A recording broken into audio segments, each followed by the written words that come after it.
That's not too.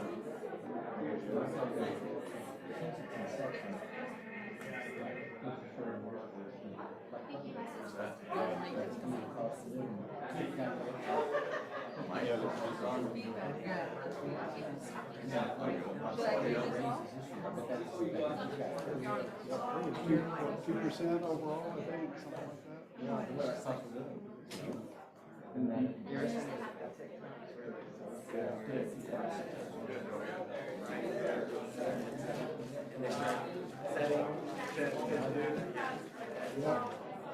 So did you do anything fun over the holidays?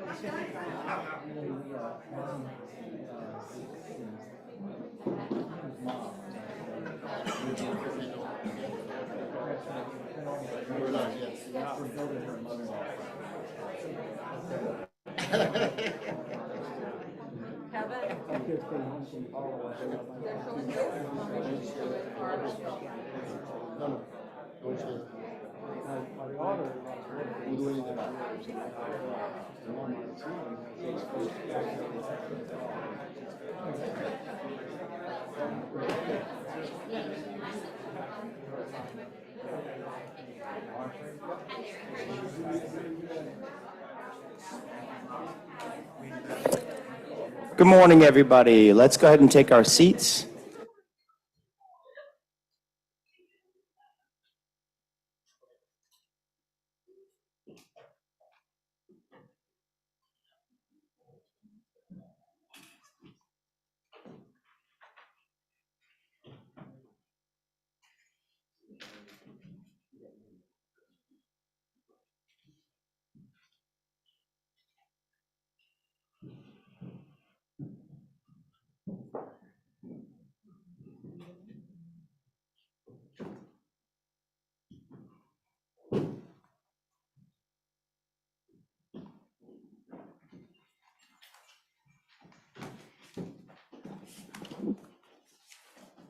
Good morning, everybody. While everyone's getting settled, it's nice to see you all.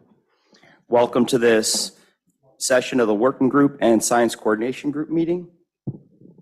We have our co-chairs at the front here, and we did ask our members to come prepared today to participate in an open discussion to help us set the format, the structure, and the topics for our meetings throughout 2023. We have a number of meetings scheduled coming up this year, and we want to make the best use of that time and the best use of your time to to leverage the working group and the science coordination group and the work that's being done in the restoration of the saltwater ecosystem. So with that as a kickoff, I'd like to introduce our co-chairs, and I'll just go right down the line.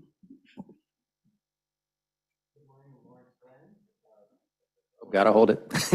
Hey, everybody.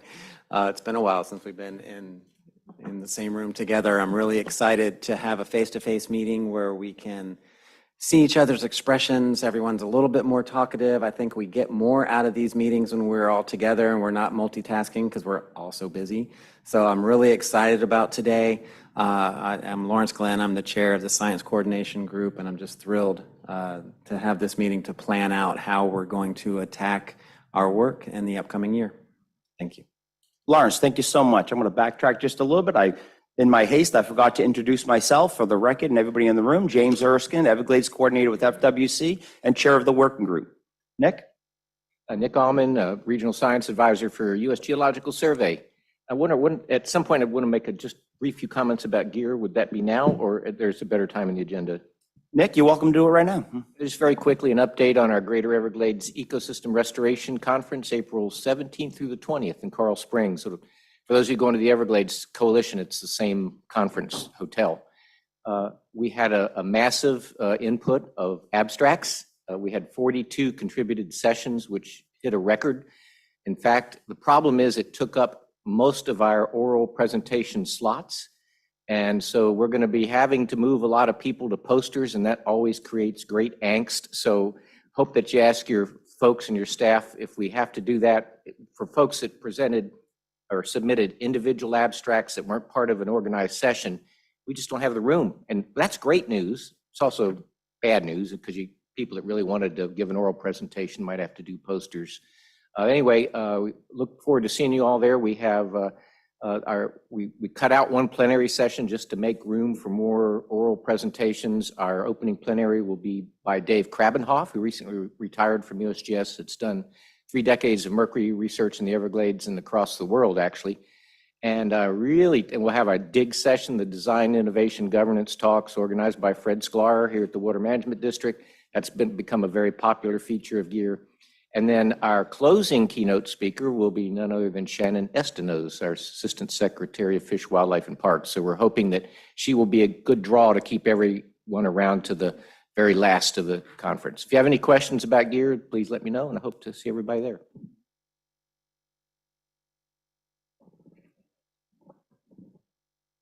Hi, good morning, everyone. I'm Gina Ralph with the U.S. Army Corps of Engineers. I'm sitting in today for Angie Dunn. She sends her wishes. She wishes she could be here. She is actually teaching today. Since Nick talked about GEAR, I'd like to put in a shameless plug for the GEAR Recover sessions.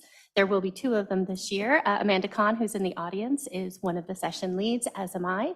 So I think we'll have a really good program for everyone. Glad to be here today. Thank you. Thank you, Chairs. Adam? Thank you, James. Good to see everybody here again, and thanks for those in attending and those online watching this important meeting as we chart the course of this next year. There's a lot of flexibilities built in that the chairs have built into today's meeting to hear from you all and what we're doing today. If I may, James, go into the next section. Yeah, please do. Yeah, again, this is the planning session for the next year. We have tentatively scheduled, and it's based on the feedback today, the dates of March 14th and 15th, possibly June 29th, September 6th and 7th, and June 30th. The next task force meeting, we have concurrence from most of all the members of a June 1 task force date. So we'll be targeting that. We're looking for a venue on the West Coast, and we'll be making some determinations in the next 2 or 3 weeks for that exact location. Again, we could be having 2-day sessions. They could be 1 week apart, however you all want to go, responding to some of the comments and, during previous meetings and how we go to deal with all of the science and policy related items in restoration with the just tremendous momentum with the great news that we've heard from the governor's office and other, financial support. And the system is responding. Anyway, James and Lawrence, as your chairs, will be helping to facilitate today's discussion, and along with Alan Childress and Sandy Soto on the OERI team. So anyway, that's some general announcements. Thanks, James.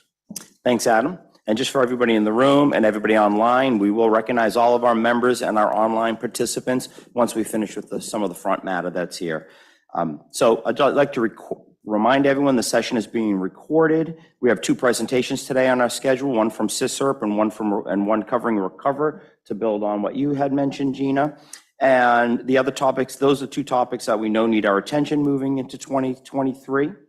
And the goal is to think about what other topics to get us stimulated and stimulate our brains a little bit. Let us know what else we might need to talk about as we move forward. Sandy, would you go over the administrative procedures for the meeting? Morning, everyone. So we have scheduled 1 public comment period on the agenda for members of the public. Those providing public comment in person, please fill out a blue card and give it to anyone on the OERI staff. Those on Zoom, please use the raise your hand feature located at the bottom of your Zoom window. Please refrain from raising your hand until the public comment period has been announced. Raised hands before the public comment period will be lowered by the administrator.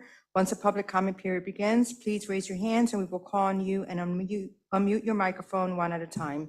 When you have been called on to speak, please ensure that all other devices are muted to avoid any background noises and interruptions. If any attendee experiences any Zoom technical issues during the meeting, you can access the webcast on evergladesrestoration.gov. That's all I have. Thank you very much, Sandy. We'd like to go right around the room now. I'll start with Ed Smith. Thank you, James. Ed Smith, Director for the Office of Water Policy and Ecosystems Restoration with the Florida Department of Environmental Protection. It's great to be here in person. As Lawrence said, it's always nice to be able to look people in the eyes and get good feedback on what we're saying, what we're doing. Excited about the planning today and looking forward to what we can come up with. there's a lot coming, and I think it's going to be an exciting year for Everglades restoration, and really looking forward to announcements in the very near future. Deb Drum? Hi, good morning. My name is Deb Drum. I'm with Palm Beach County's Environmental Resources Management. It's a pleasure to be here today. Thank you. Mark? Hey, Mark Rains, Chief Science Officer, State of Florida, Florida Department of Environmental Protection. I appreciate the opportunity to come here face-to-face and talk about our roles and responsibilities. I'm probably, perhaps, the newest member of this group. And I've been struggling myself to understand how to engage in this conversation and how my engagement results in outcomes. And so I'm really looking forward to a chance to sort of have that broad, open discussion later this afternoon to figure out how to make this work going forward. Rebecca?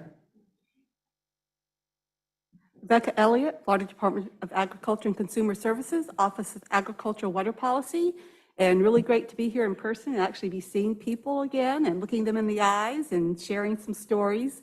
I think everyone really is excited about doing the planning and the meetings that are coming up. And I look forward to, gathering information, providing the input that I can, but also working with FDACs at the state level to maybe bring some more people and, information into this venue. So good to be here. Thank you. Stephanie? Good morning, Stephanie Romaniak with the U.S. Geological Survey. I'll just follow on the conversation about gear just to say that we also will have a session on Cape Sable Seaside Sparrow new science. I know there's always a lot of interest one way or the other in the sparrow, and we could only fit 5 presentations in a session, so there is additional sparrow science that's being presented at GEAR as well. Thanks. Roland? Good morning. I'm Roland Ottolini. I'm Director of Lee County's Division of Natural Resources. It's certainly nice to get out of Lee County for a little while. As you know, we got hit pretty hard with Hurricane Ian, and all I've been sleeping, drinking, and eating is debris removal. And now it's interesting, just the mindset of folks. Their first need is to be able to get back to their property. Then it's having water and electricity, and then getting rid of the debris of all the materials coming out of your house. Well, now they're finally starting to get out and a little bit of restoration activity. They're finally starting to go in their backyards and finding trees down in their creeks and streams, and also wanting to visit the beach. And boy, there's debris on the beach. So it's going to be a nonstop debris removal process for the next several years. And it's interesting that it's now evolving to the environment and trying to get in there. We have a lot of boats that have been lifted up out of the water from high tidal surge and planted in the mangroves, and somehow we're going to be able to find ways to get that material out of there. So I'm looking forward to working with you all and maybe give me some ideas. Thank you. Thank you. Jennifer? Good morning, Jennifer Hecker, Executive Director of the Coastal and Heartland National Estuary Partnership, part of the US EPA National Estuary Program. And like Roland mentioned, the 10 counties that we serve all were impacted heavily by Hurricane Ian, so that's been at the forefront of our mind. We also, though, have good news that we have benefited from the bipartisan infrastructure law funding, and so we now have more money than ever to do ecosystem restoration, including Western Everglades restoration, so we're very happy to be here today and very excited, as many others have mentioned, by having this meeting in person. We really appreciate it. Thank you. Christopher? Chris Kelble with NOAA's Atlantic Oceanographic and Meteorological Laboratory. Just glad to be back here in person and looking forward to the meeting today. Thank you.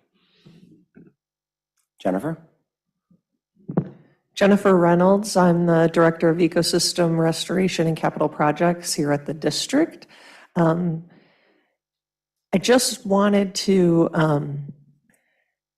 it's really an exciting time to be together thinking about how do we set goals with all of the work that's going on and really leverage this group to collaborate on how do we measure those goals and objectives. And so I'm really looking forward to the conversation today.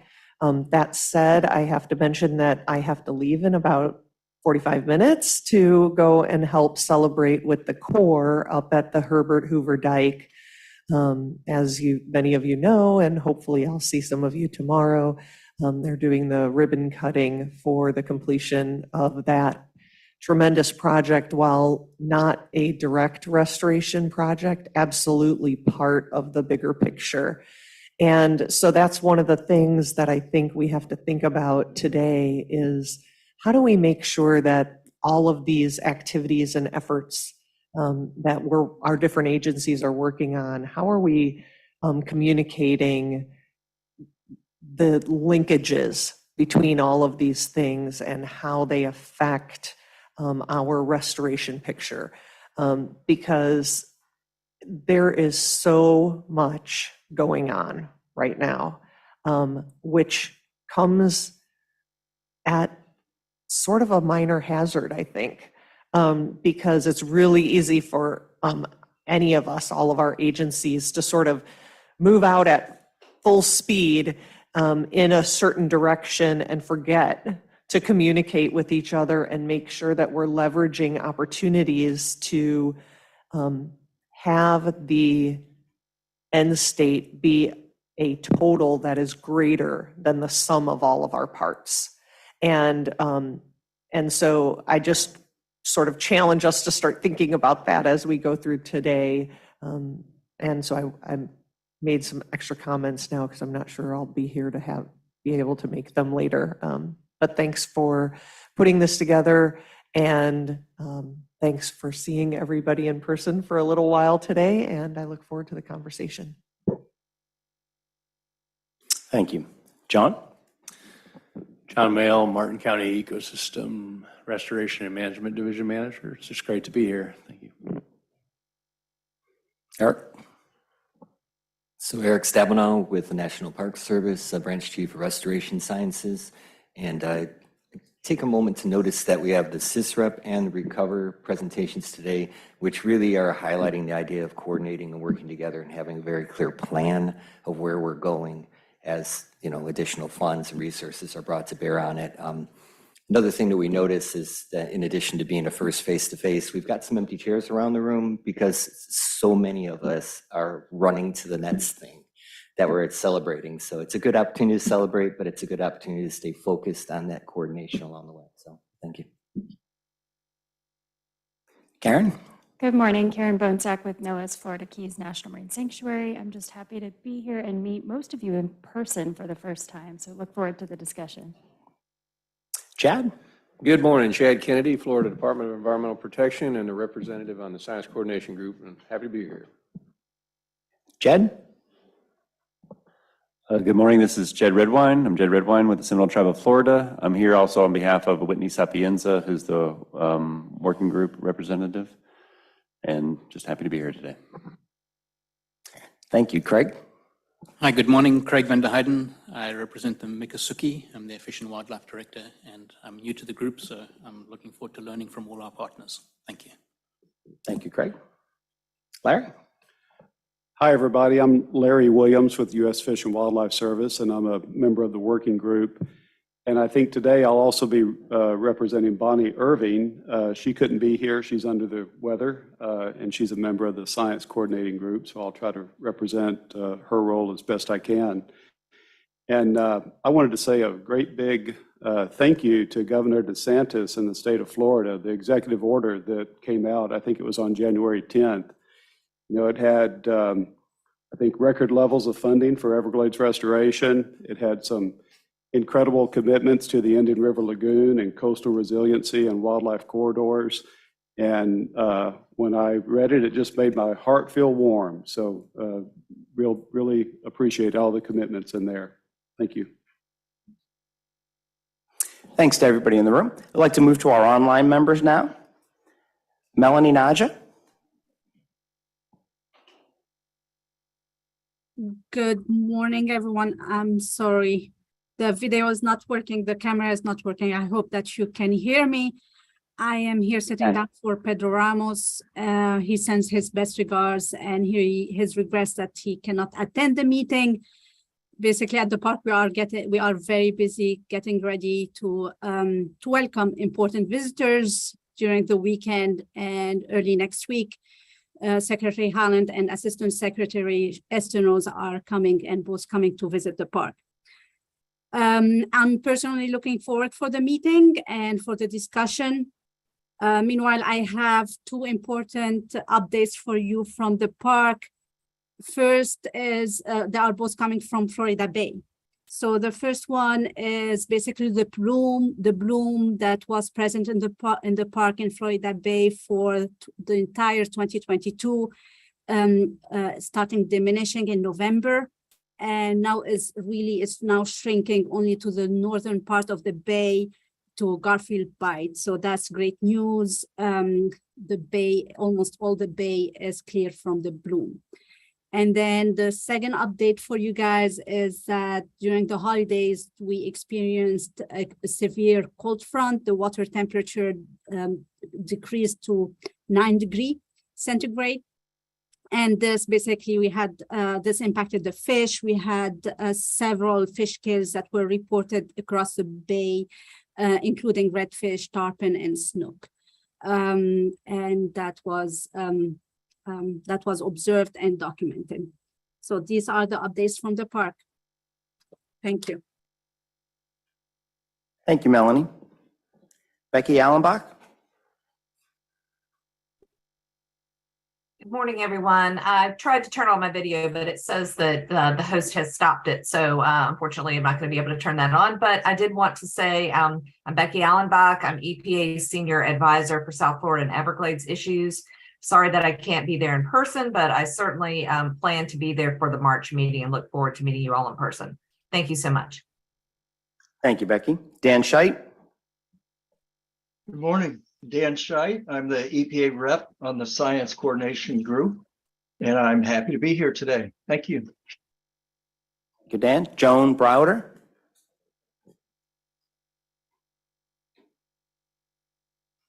Hello, can you hear me? This is Joan. We got you, Joan.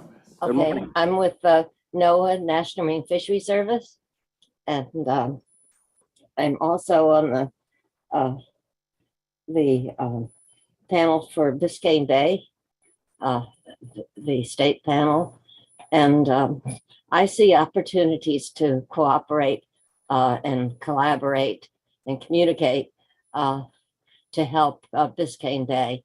And I think that the working group and science coordination group could play a good role in that. There's already a lot of collaboration among agencies in reducing the nutrients and pollutants going into the bay. There's a lot of phenomenal things that have been happening lately, but I'd like to see another emphasis too, another opportunity to look into the needs for circulation, improved circulation in the Northern Bay, and how that could be helped with modeling and collaboration with the Departments of Transportation and U.S. Army Corps of Engineers.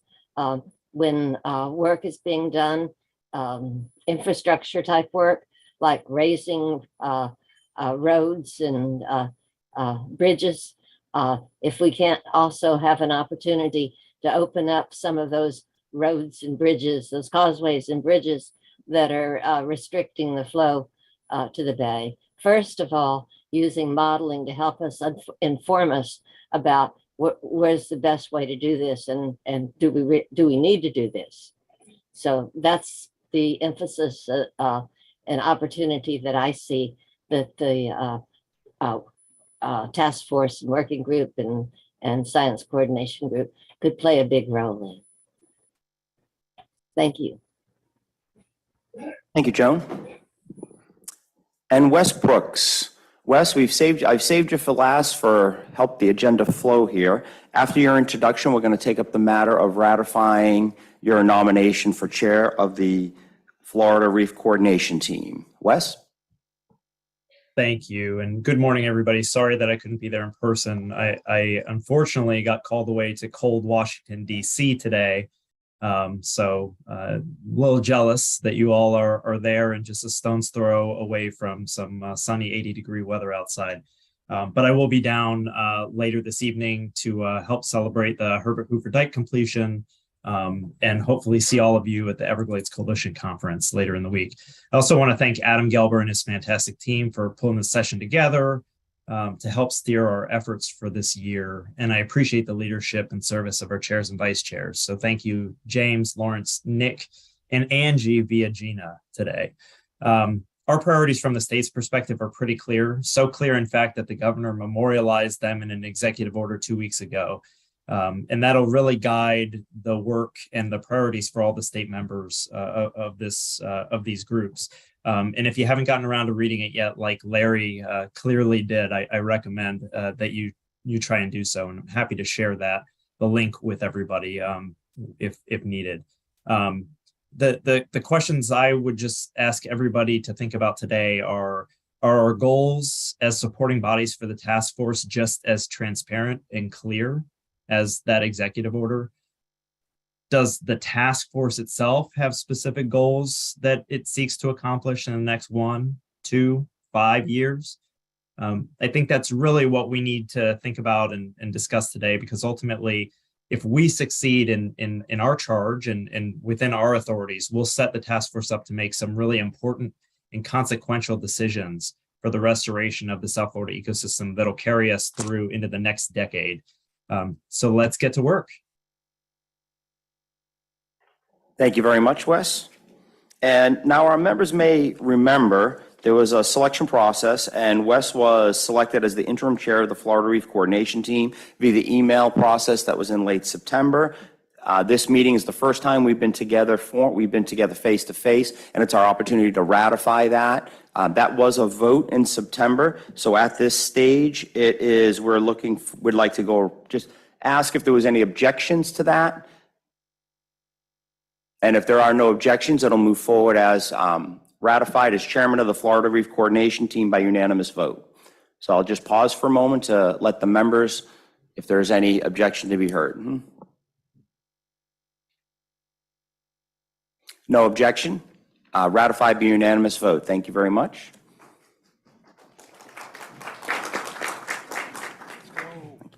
And we've been joined, Amy Castaneda. Good morning, everyone. Sorry I'm late. Traffic was crazy.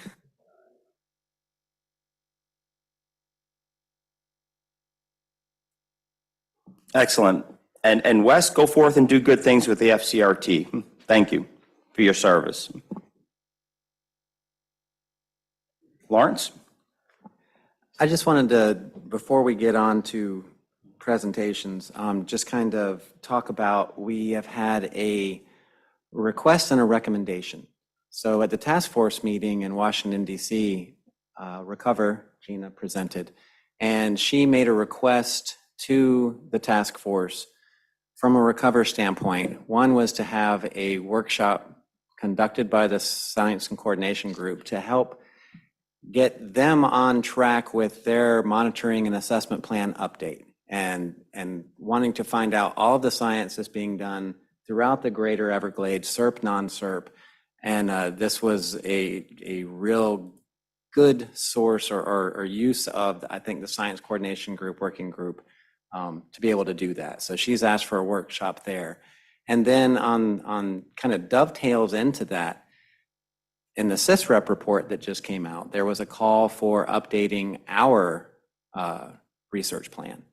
And so I think it behooves us as Recover provides so much science for what we are doing in SERP and Everglades restoration, kind of dovetail our effort of how we're going to go through this update, along with the effort that Recover is doing, so that we make sure that we're in lockstep as we're moving forward.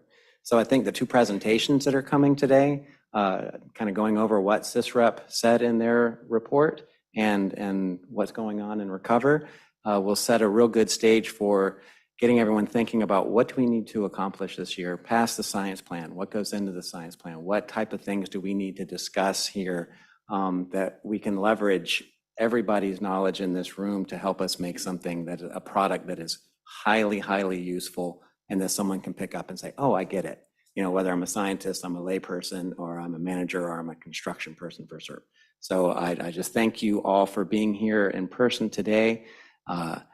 Angie and I, as Science Coordination Chair and Vice Chair, we're both pretty new.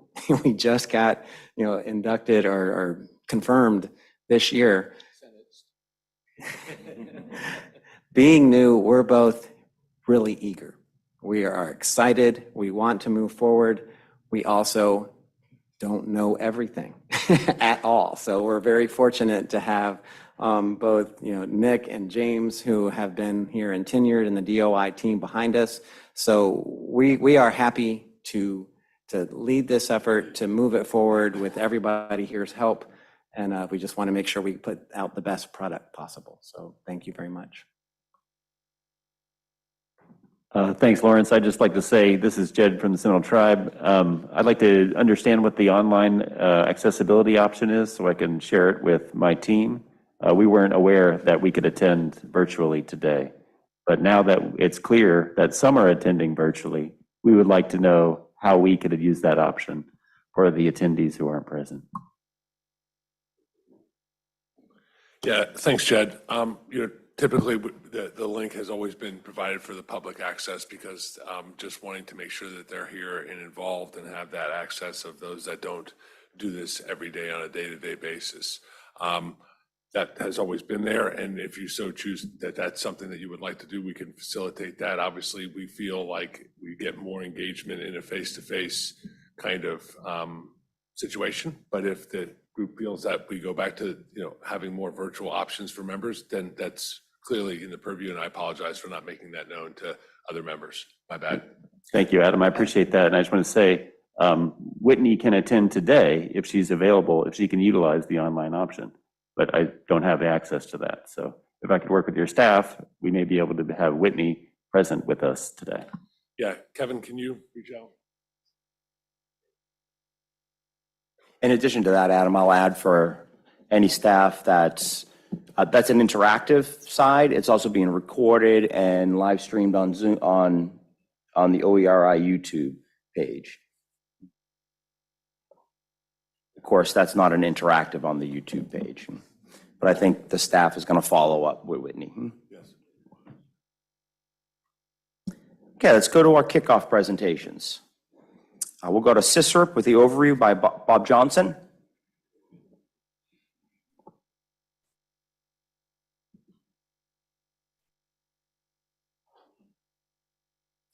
Bob, you out there?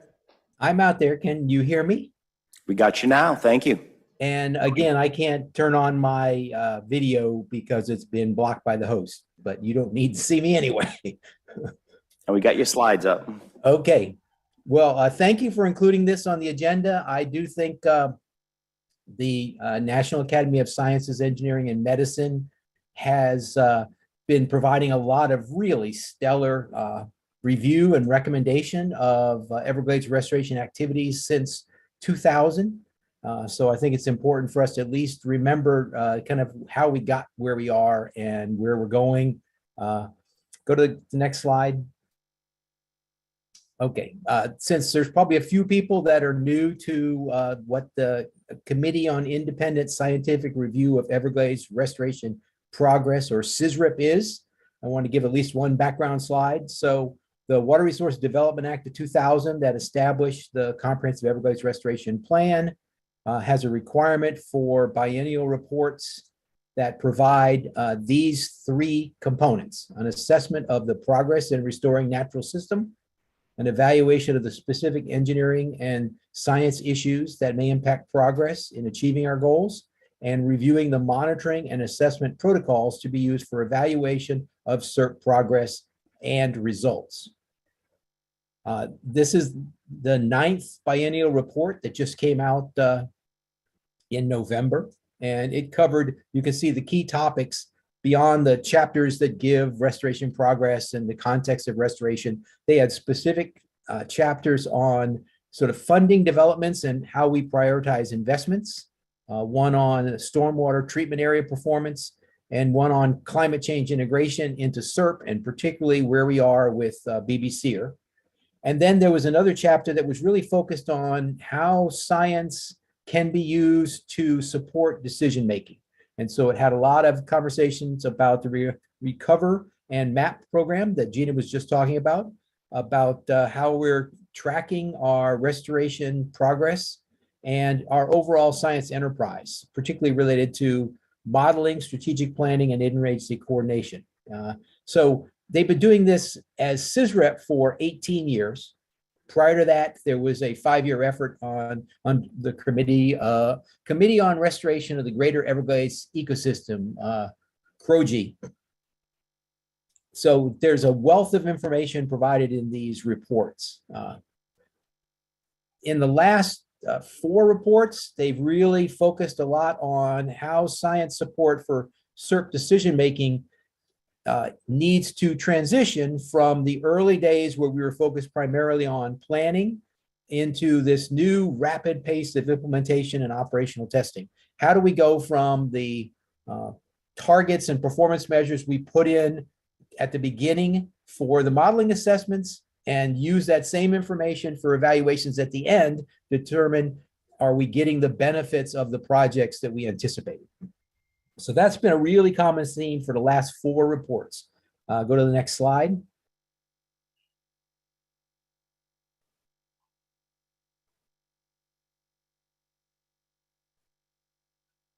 Have you advanced the slide?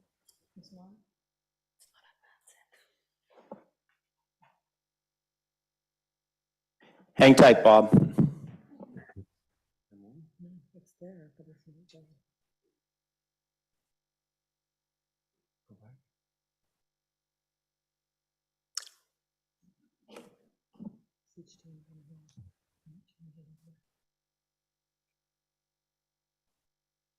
Hang tight as we work through some technical difficulties in the room.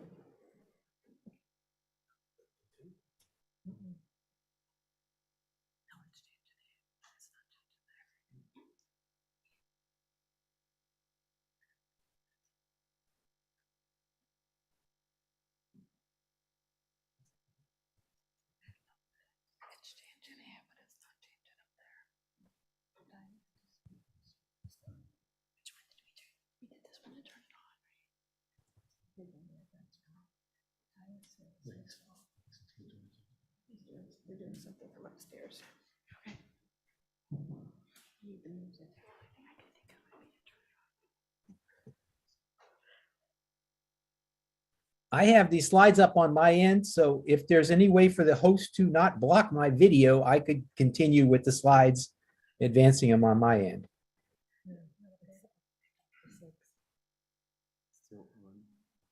Thanks, Bob. I'm going to leave that question up to our technical team.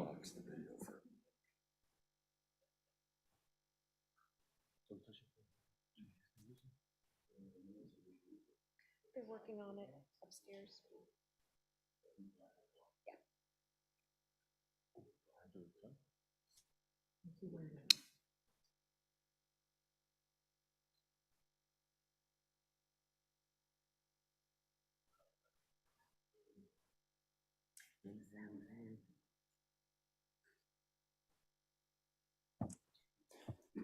Bob, we have the staff at OEI communicating with the Water Management District to get this worked out, but there isn't the opportunity to open up the video on your end right now.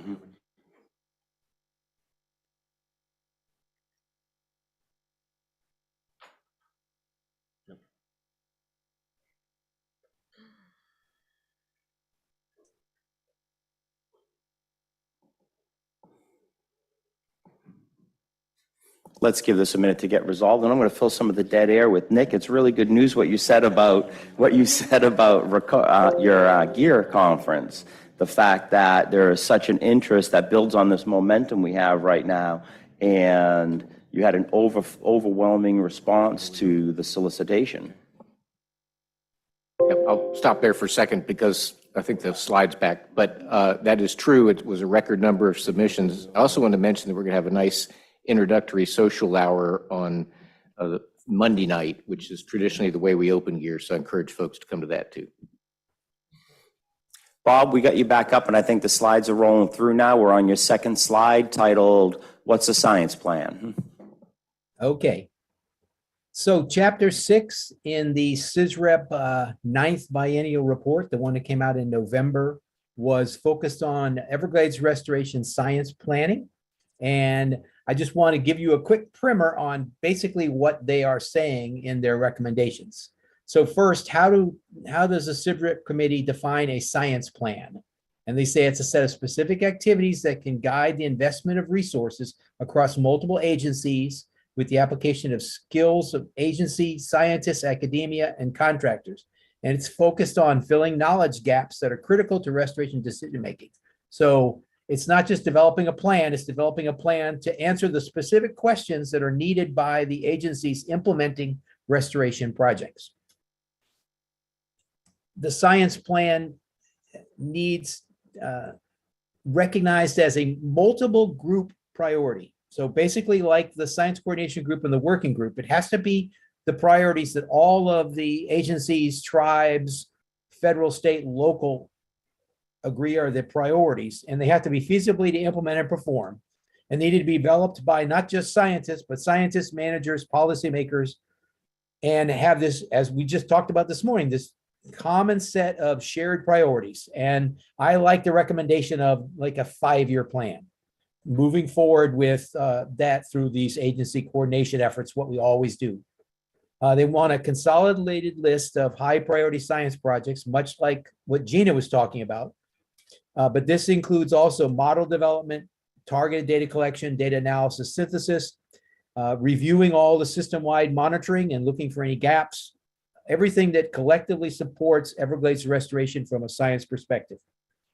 And they want to make sure that this process focuses on continued learning about ecosystem vulnerabilities, particularly the vulnerabilities associated with climate change, sea level rise, and they want us to periodically refine both the project and systems operations to respond to changing conditions and inform any new projects and design that are coming. So they recommended an annual update, which I think would, be very difficult, but some cycle of updates they're recommending to make sure it stays fresh and applicable. Go to the next slide.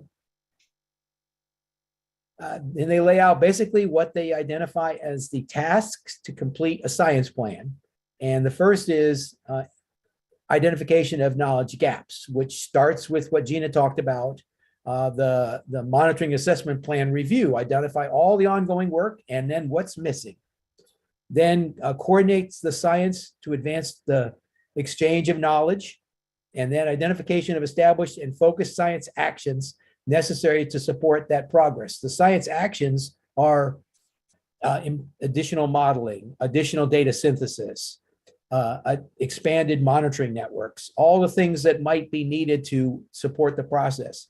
And these tasks should be undertaken concurrently with the work that's already being done. They're not asking us to stop anything. They're asking us to do this while we're implementing the science that's already being incorporated into planning in SERP and non-SERP projects.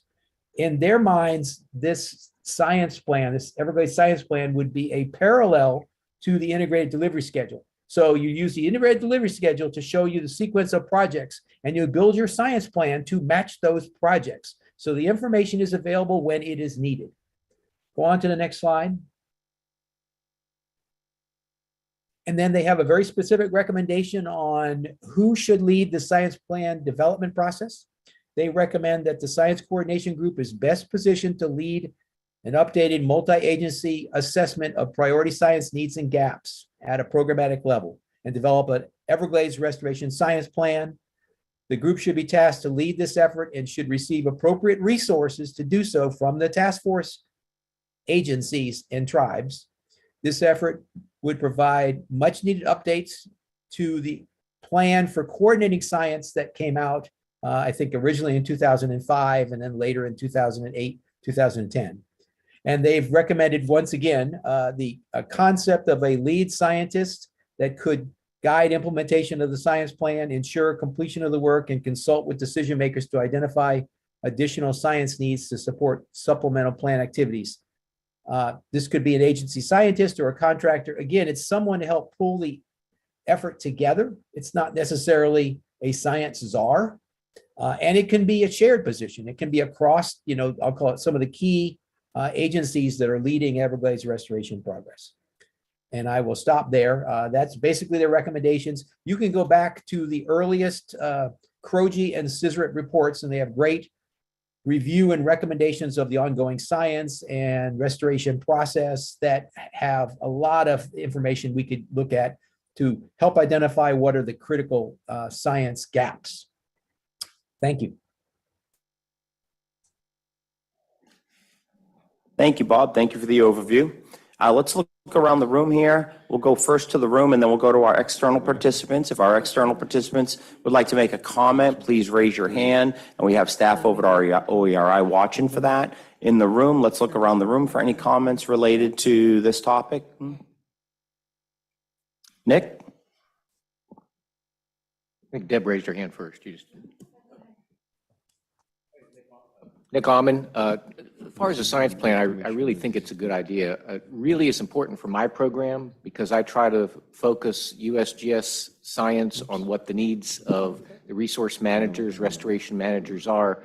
I've always used, we actually have an old document, I think it was 2004, 2005 in Interior that was an effort, I think it was led by that time by Ronnie Best. I'm not sure, it was my predecessor. But, you know, some of those things in that plan are still relevant, you know, which is not surprising. But a science plan can really be a useful tool if everyone is participating in the process. It's an open process. And also, I would say that one of the things we should shoot for if we do something like that is to keep it short. And I can't tell you how many documents I've dealt with in my career that are full of good information, but so long no one ever picks them up and actually reads through them. And I remember back in my days here at the Water Management District, we did a science plan for Lake Okeechobee, which was, you know, pretty comprehensive and complex topic. It was 26 pages. I'm not saying this plan should be 26, but the briefer we can keep it and focused on the core elements, the more successful that effort would be. Thank you, Nick. Deb Drum? Completely agree with everything Nick just said in terms of the length of the plan and the level of detail and the importance of science being the underpinnings for the decisions that are being made. Bob, your comment about using the two documents to sort of plug into each other, the science plan and the IDS, was an interesting concept because I'm wondering how IDS is always kind of advertised as a living document and it can change. So I'm wondering how flexible or how light on its feet science is to adjust when you have those changing priorities, because sometimes these science efforts take multiple years to set up and to collect the appropriate level of data to actually do the statistical analysis that help us understand how the ecosystem is responding. So I'm just, it's a practicality question that I wouldn't mind discussing here.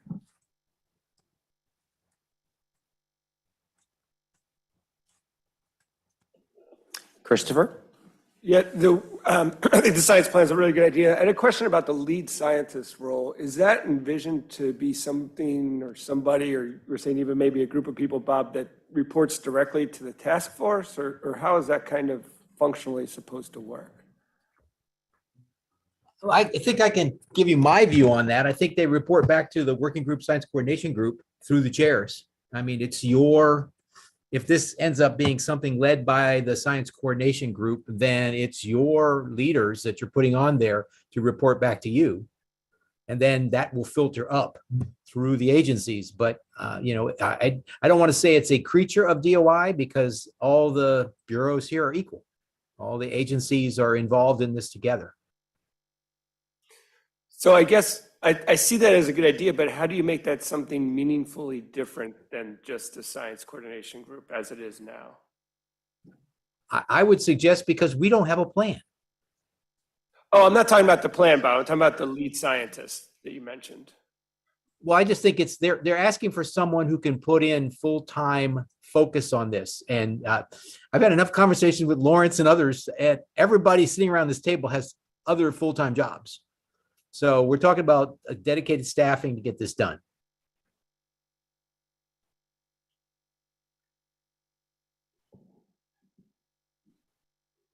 I was just waiting on Chris. It looked like he was stewing on a follow-up. Just thinking very slowly, sorry. Okay. We got unless it's directly related to this, we got somebody in front of you, Chad. Right. I just wanted to build on Deb's point of the timeline. I think, frankly, a 5-year turnaround is unrealistic. Congress, if we're going to get money to hire somebody to take on what is perceived new work, if it's going to take it away take it off our plate, Congress has to do authorization. It take 1 year, another, and then she has to turn around and do an appropriation another year. If things go smoothly as silk, I think 5 years is still unrealistic. You have to develop the plan. You have to figure out who's going to do it, who are the right people, where you're going to do it, and the scale and scope of that plan. Yeah, it's more like a 10-year turnaround. Unfortunately, I hate that it takes that long, but it's been an eye opener working in SERP for, quite a while. It's taken 20 years to get things from a pretty clear vision of what we wanted to do to actually boots on the ground, turning dirt. So I think a 5-year plan is frankly unrealistic. The state of Florida, for our parks and things like that, we typically do like 10-year plans. And I think that's even in our legislation, that's the period that we do them for. So that's my perspective on 5 years, I think is unrealistic.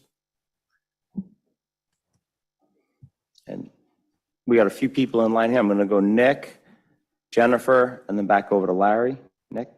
Yeah, I'll just first respond to Chad. I think the last time we did this as a group, excuse me, it probably was less than a year to do the science plan. It was a very open and interactive process.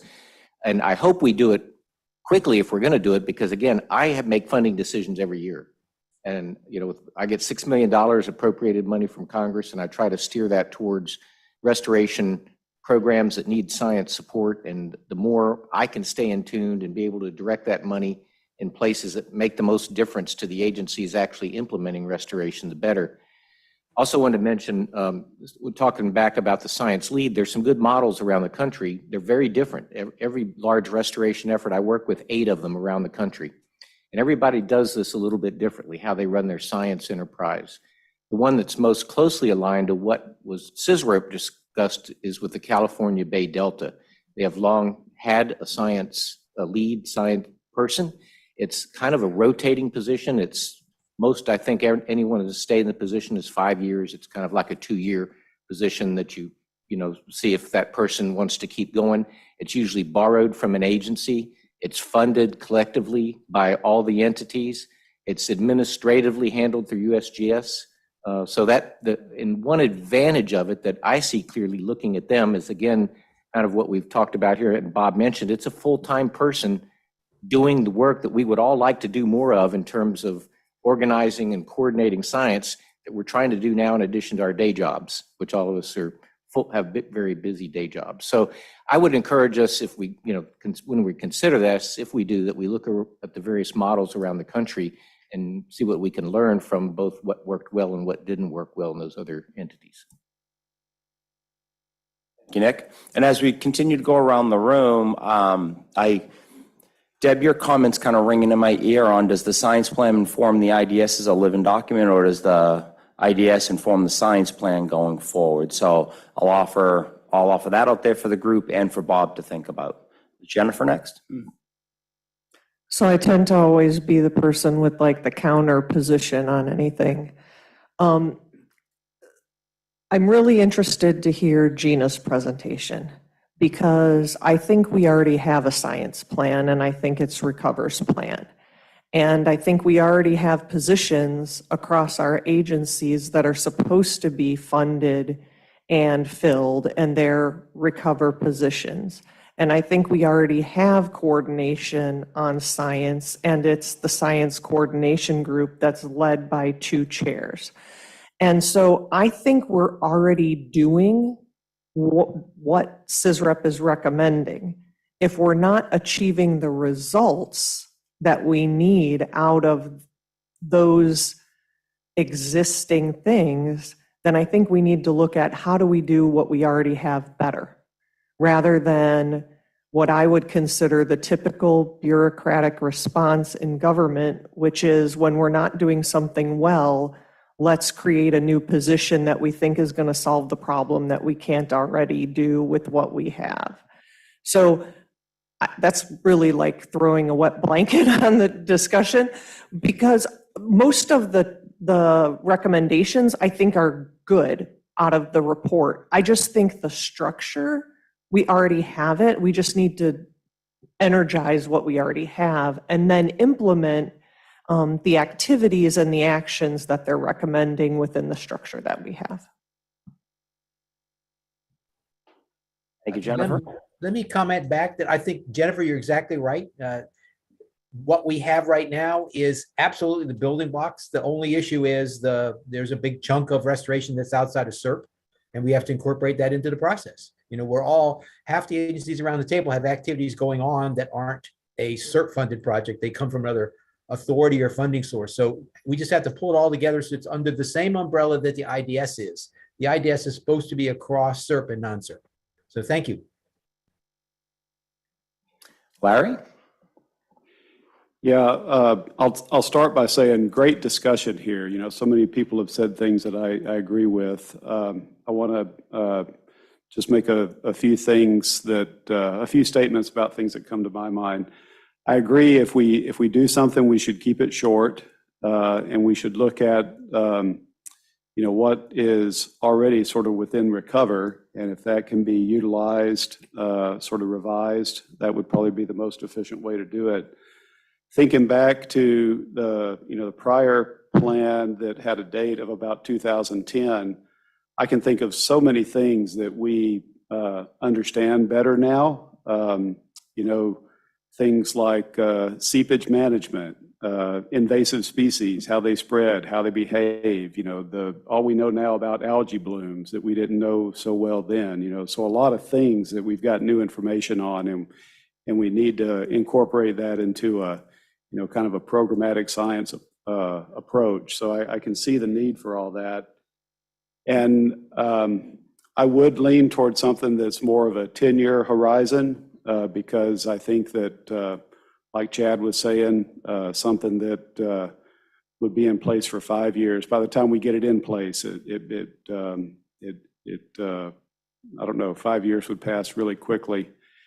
And in my mind, we should do it in coordination with the integrated delivery schedule. But if it's a 10-year science plan, I don't think we would want it to be that nimble that it would change very rapidly. Because if we get the right things in it that are the most important science investments, I think those need to sort of play out over about 10 years. And the expectation that it could be nimble and adjust quickly, I think might be a little unrealistic. So thank you. Jed, your hand went down. Are you still in the queue? Please go. So this is Jed Redwine, Seminole Tribe of Florida. I think we should be very careful about talking about science in general as a solution.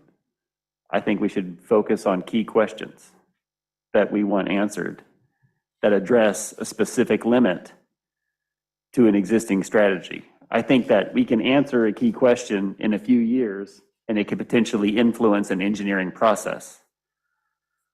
I would agree with what Jennifer said. I think the bottom line is we have a system level science process, Recover. It needs to function. We don't need to go further than that. There's no reason, when we look at Recover, it's system level perspective. It's not SERP level perspective. And so to address Bob's response to Ms. Reynolds, I would say Recover is capable of a system level perspective that is beyond the boundaries of SERP. Good scientists are capable of seeing past bureaucratic boundaries. I'd like to close and say that it's also important we recognize that science is done by a human, by a person.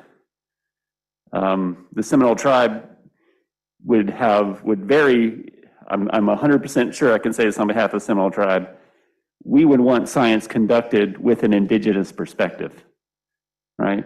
And that means not a perspective of a tribal member, it means a perspective of somebody who's going to be here when the project's over, who's going to live with the project, and who is going to continue to seek to nurture the ecological system upon which their life depends. And so that's what my contribution to this discussion is.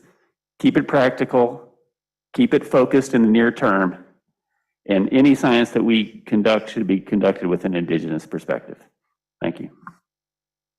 Thank you, Chad.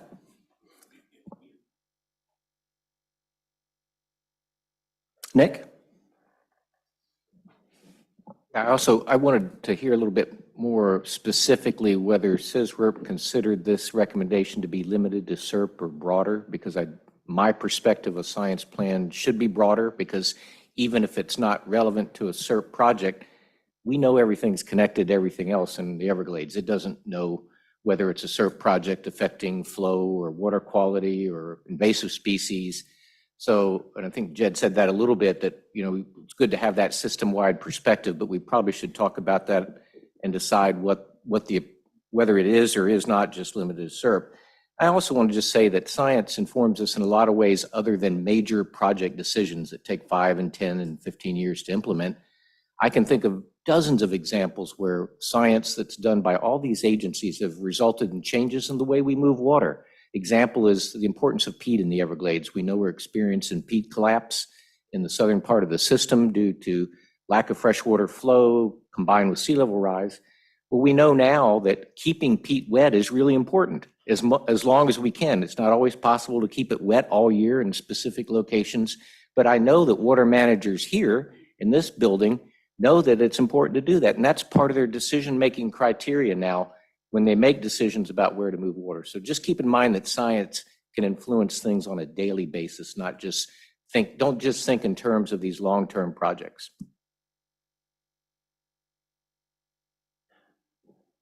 I'll go to Chris, and I'm going to ask Bob if he'd like to comment on that, on whether his take on it is that the science plan is comprehensive across the saltwater ecosystem or more SERP directed.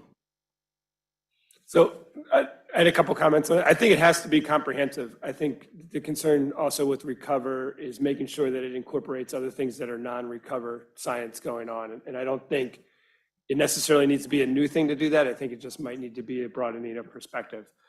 To Nick's point too about science informing a lot of things. That's why, and what Jed said, just to reiterate, that's why you got to take a question perspective and have hypotheses. If you don't do that, you end up with science for a specific project that's not very useful outside of that. If you take that question broad perspective, you'll end up with science that can be much more useful and much more informative to SERP and other restoration projects.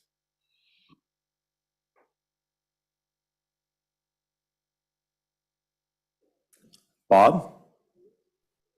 Well, just on those two last points, I think CISREP was very clear that they expect this to be a comprehensive science plan across both SERP and non-SERP projects, because they recognize that the non-SERP projects are foundation projects in many cases, and the benefits of SERP won't be realized if those other projects aren't put in place correctly. So they do see that, and I think their perspective on the science in general is just what we're talking about here. You develop hypotheses and questions, and then based on that, you do very targeted monitoring and research to answer those specific questions. And hopefully those are both short-term and long-term questions. And I will stop there. Thanks, Bob. Looking around the room for last comments. It's been a great discussion.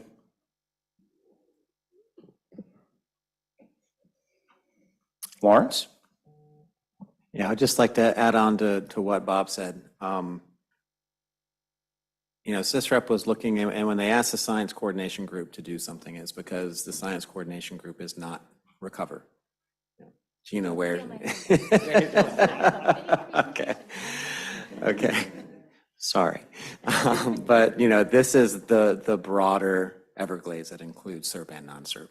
So I would just, I'll stop there and let Gina take it. But yes, take it away. Thank you. And Gina, as you move forward, I'm going to ask you if you could add some commentary to that conversation about the saltwater ecosystem and SERP as it relates to your presentation. That's my plan. Thank you. Yeah, keep pushing the button. You just have to click next slide. Okay. All right. Well, good morning, everyone. I'm Gina Ralph with the U.S. Army Corps of Engineers. Glad to see you all in person. So when I was asked last week to give this presentation, I was asked to give a general overview of Recover, because there would likely be new members to the Science Coordination Group and Working Group. And looking around the room and hearing the voices on the phone, Most of you are very familiar with Recover, and most of you are actually members of Recover. So instead of giving the presentation that I had planned, and I'm happy to talk offline about what Recover is, who we are, what we do, I'm just going to go ahead and move on to really address what we've been talking about. Because with Recover, we are supposed to ensure that SERP implementation is guided by the best available science. So I want to talk a little bit about what Recover has planned. What is in Recover's fiscal year 2022 to 2026 5-year plan. It's very similar to what SysRep is asking for. And we've broken it down year by year into steps that can be implemented in order to get to this larger science plan. Now, Recover is authorized simply to look at SERP. It's a system-wide perspective to understanding, addressing SERP uncertainties, understanding how we can improve design, improve planning, provide the best alternatives for different projects. And so we have a way to do that that has been laid out. What we need from the Science Coordination Group is we need assistance in understanding all of those other non-SERP science applications, monitoring that is taking place so that we can leverage and utilize that information in this larger science plan. So our ask is to work in parallel with the Science Coordination Group to come up with this comprehensive plan that SysRep is requesting. So let me tell you a little bit about what Recover has been doing. Recover has recently updated our conceptual ecological models. The conceptual ecological models they cover all of the information that we need to understand in model world how a system works. What are the key drivers? What are the uncertainties? Those are the things that we have been working very diligently on and across the different regions in Recover. We have 5 different regions, Lake Okeechobee, the Northern Estuaries, the Greater Everglades, the Southern Coastal Systems, and the new Southwest Florida module, which is highlighted in yellow, which was just approved in 2022. So the teams have been working on updating those models and updating the associated hypothesis clusters. This is our idea, our series of hypotheses on how these systems work. And it also identifies key uncertainties. So this is one of the key fundamental steps in generating a science plan. We need to address our uncertainties. Where are our gaps in knowledge? Where are our gaps in science? Where are our gaps in monitoring that can lead in and reduce that uncertainty? We've also been conducting monitoring for quite a while now. And so the monitoring and assessment plan monitoring that we've been doing, what uncertainties have we reduced? That is also something that is key and fundamental that we have addressed with these updated conceptual ecological models and hypothesis clusters. Those are, pencils are down. Those are undergoing a Recover review. I don't have a timeline for when the Recover review will be complete, but I will be informing everyone at our Recover Leadership Group on February 16th. So we need to figure it out before February 16th. We have also been looking at our performance measures. We use performance measures to assess different alternatives as we're planning for different SERP projects. And as part of the Biscayne Bay and Southeastern Everglades Ecosystem Restoration Project, the team, including Recover team members, have developed new performance measures that will help address uncertainties associated with accretion, subsidence, and sea level change. So those are a couple of the things that we've already done. We've also been updating our adaptive management plan. In our SERP system-wide adaptive management plan, we have identified a series of uncertainties, that which we know we need to learn a little bit more about, and we have the science to help inform those. So that was developed several years ago. We are in the process of going through that and updating to understand, once again, what uncertainties still exist, what is no longer uncertain, and then do we have sufficient monitoring or research to address that question? What are we doing right now? Well, we've been collecting data since 2004, and for some projects, a lot earlier than that. And we are going through a monitoring and assessment plan synthesis. Synthesis means many different things to different people. And so Recover has defined what synthesis means for our monitoring and assessment plan. And that information will be ready in fiscal year 24. So the team is diligently working on that.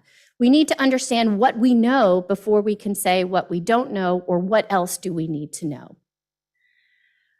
Based on all of those in fiscal year 25, we will actually start evaluating our monitoring and assessment plan. And as part of that, we have asked the Science Coordination Group to host a monitoring workshop. When we have our meeting in March, I will come to you with an overview presentation that really defines our ask. And at that point in time, all of the agencies will be given a survey. The survey is designed to understand what monitoring your tribe or your agency is currently undertaking. Where are you conducting that monitoring? What are the indicators being monitored? How long is your data set? What are the objectives? What are the methodologies? We will take all of that information and perform a crosswalk with the monitoring and assessment plan, monitoring objectives, locations, and methodologies to understand where we can leverage that data and where we may have gaps. And these are for key indicators across the region. So my ask to each member of the Science Coordination Group is when you get that survey, you'll have 30 days to complete it, that you take it back to staff at your agency or your tribe, and you fill it out. And you send me back one monitoring survey per agency. So then our Recover team can take that information and do our crosswalks. In addition, because the Southwest Florida module is very new, we don't have monitoring set aside for that area as of yet.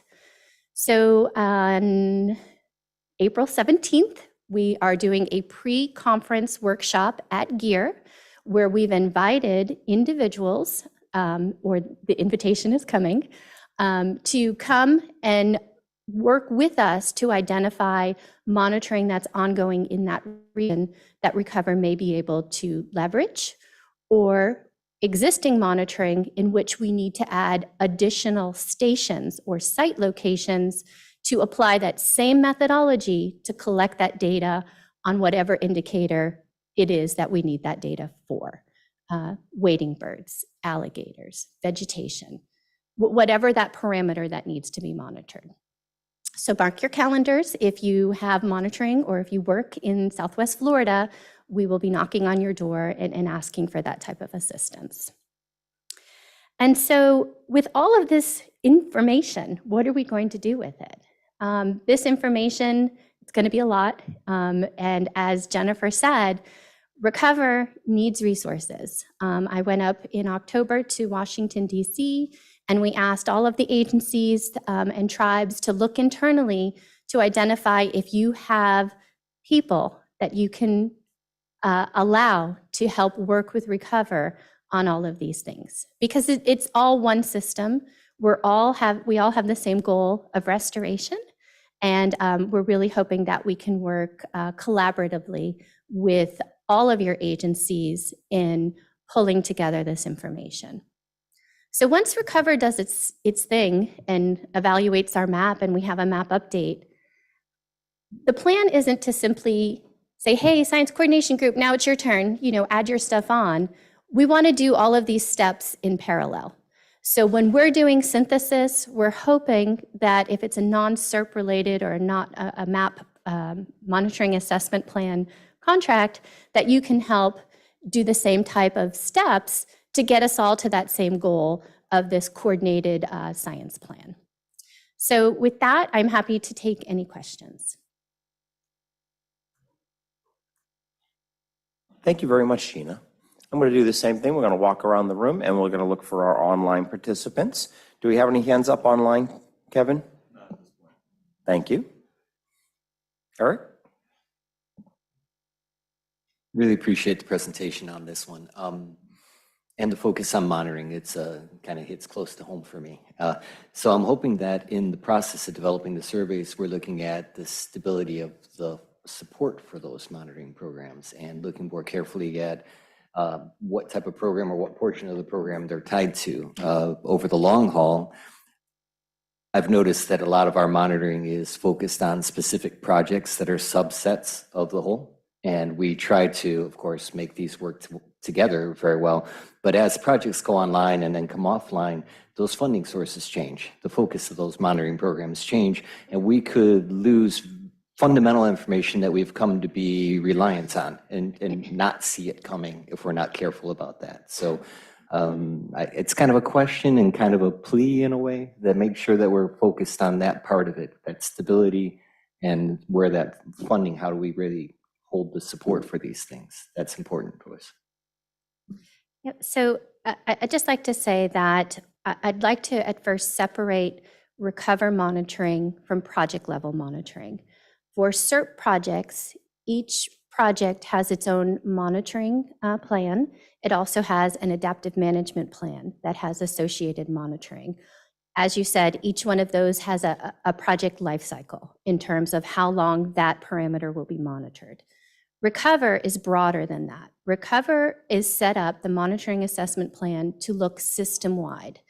And so we look for the individual projects to give us higher resolution in a certain area of the CERT footprint. But the monitoring and assessment plan is going to look from the top of the system to the bottom of the system.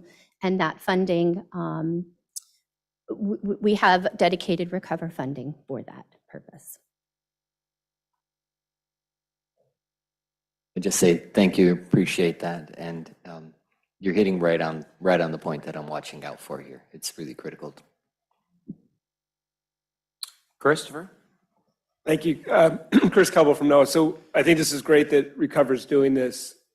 Hearing what we just talked about with the science plan and looking at your map up here, I would request that when we fill out these or get these surveys, we draw the boundaries a little bit broader to be more comprehensive, so we don't have to ask agencies twice where their monitoring are, in particular as we're spinning up the coral reef working group, and with NOAA, we know that's a really tight line to the shoreline on the southwest of Florida shelf for both the Southwest Florida and Greater Everglades system, and we know the water doesn't stay there. Adam can speak to this from his fishing background too. So it's important that we make sure we're capturing what's going on in the coastal areas and even some more of the downstream areas as well. Chris, I couldn't agree more. This is the Recover map, but the map you will get as part of the inventory is a lot broader than this. Perfect, thank you. Stephanie, and then Deb. Thank you, Stephanie Robignac. Gina, you mentioned the call for Recover staff, for agencies allowing staff to be engaged. And I feel like I've seen some new faces and heard some new names. Can you comment on the status from the agencies and expectations as a result of your call for help? Stephanie, thank you. I think in March, I'll give a reminder of that request. We didn't get the resources that we had hoped for in terms of people from the agencies.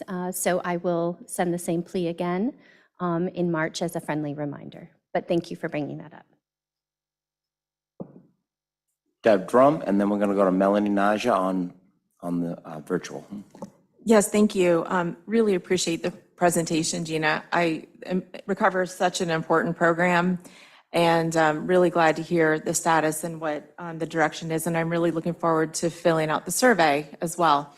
I'm going to need some guidance from this group to just kind of help me out here, because when you talk about Recover, I understand the connection with CERT, and then you have other systems that are going to be part of this larger science plan. I'm here to speak on behalf of the Lake Worth Lagoon. We had a Lake Worth Lagoon Science Symposium back in November with a full day of presentations. There's a lot of science going on. We have a lot to offer. Early on in SERP, 10% of all SERP components involved some aspect of protecting Lake Worth Lagoon. And all of those elements have been since cut from that plan with reasons that have never been explained. And so now we're talking about LOSUM, and Lake Worth Lagoon is definitely part of that plan in terms of receiving releases. And so it's time that we start having honest, unvarnished conversations about including parts of the system that have been excluded. And so there's science being done, we have something to offer, we need to start talking about it in this bigger audience. Thank you.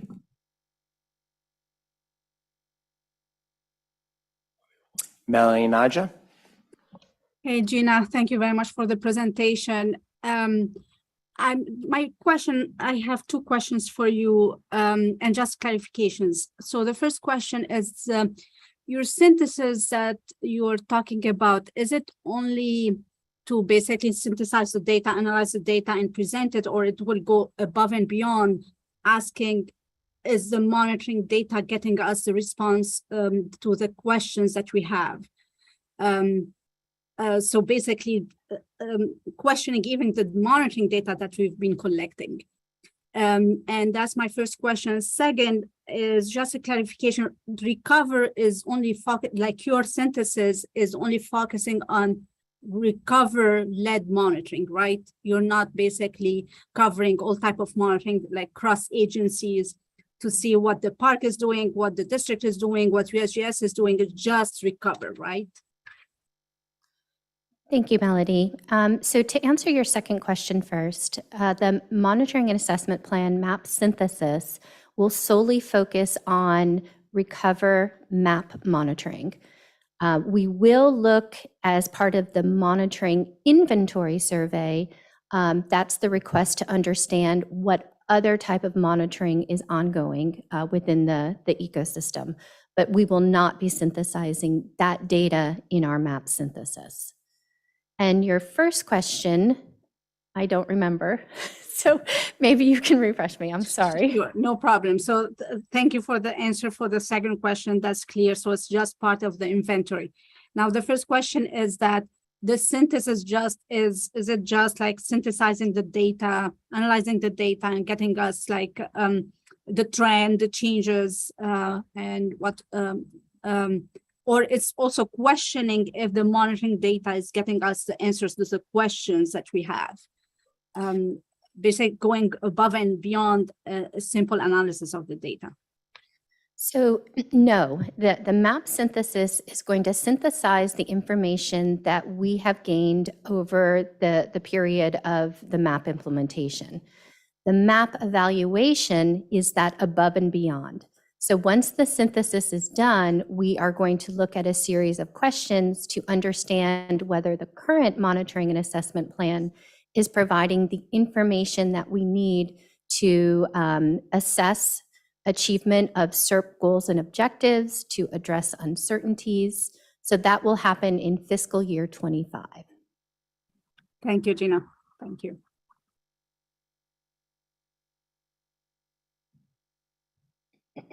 Jed Redwine, and then we're going to go to Lawrence Glenn. So thank you, Gina, for your presentation. I always appreciate discussions of Recover, and Recover is one group that I will never stop working with. So unless ordered otherwise. I want to really build on Eric's point, which is, we conduct a lot of monitoring on the Seminole Tribe. The precision that will be needed to inform SERP for SERP's needs is different than the precision and accuracy of that monitoring that's needed for the tribe's purposes. And so I think that's going to be, I'm 100% certain this will be the challenge with the Seminole Tribe participating in Recover's monitoring, is we're conducting monitoring. We do it for reasons that we define to be appropriate, when I look specifically at the the mathematical precision and the needs of what we would need to introduce this into SERP, into operations discussions, recommendations, or into a comment on the performance of a project, we would need a significant amount of developmental process to convert our monitoring processes to suit the needs of SERP. And my expectation is that will likely be a common experience across the agencies. So, thank you. Over. Concur, Jed. And I think it's going to be a learning process for all. And you had mentioned before, incorporation of Indigenous traditional ecological knowledge within SERP and within the science plan. And we do have a path for that in terms of working with both tribes to understand the information that they can impart to us to help inform those decisions, to learn from their observations and their traditional knowledge. And then how do we incorporate that into something like a performance measure? What is the best way to do that? And I understand that USGS has been working with the tribes on a tree island metric to help, again, inform effects of our projects and hopefully take it to be able to inform design or operations of those features. So thank you.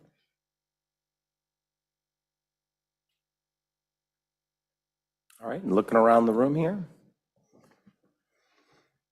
And Gina, just to clarify for my sake too, the survey that'll be sent out will be broader than just SERP. It'll be more saltwater ecosystem restoration based, is that correct?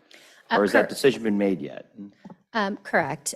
So we have a series of questions to help the different agencies and tribes discern what should or should not be included in the monitoring inventory that we're going to provide. And it's very prescriptive in terms of how we're seeking that data. And so happy to, if anyone has any questions about what we're looking for, we can most certainly talk about that so we get the best available information and that they're not just doing some kind of exercise to jot down everything that they're doing in the monitoring world. It's very specific.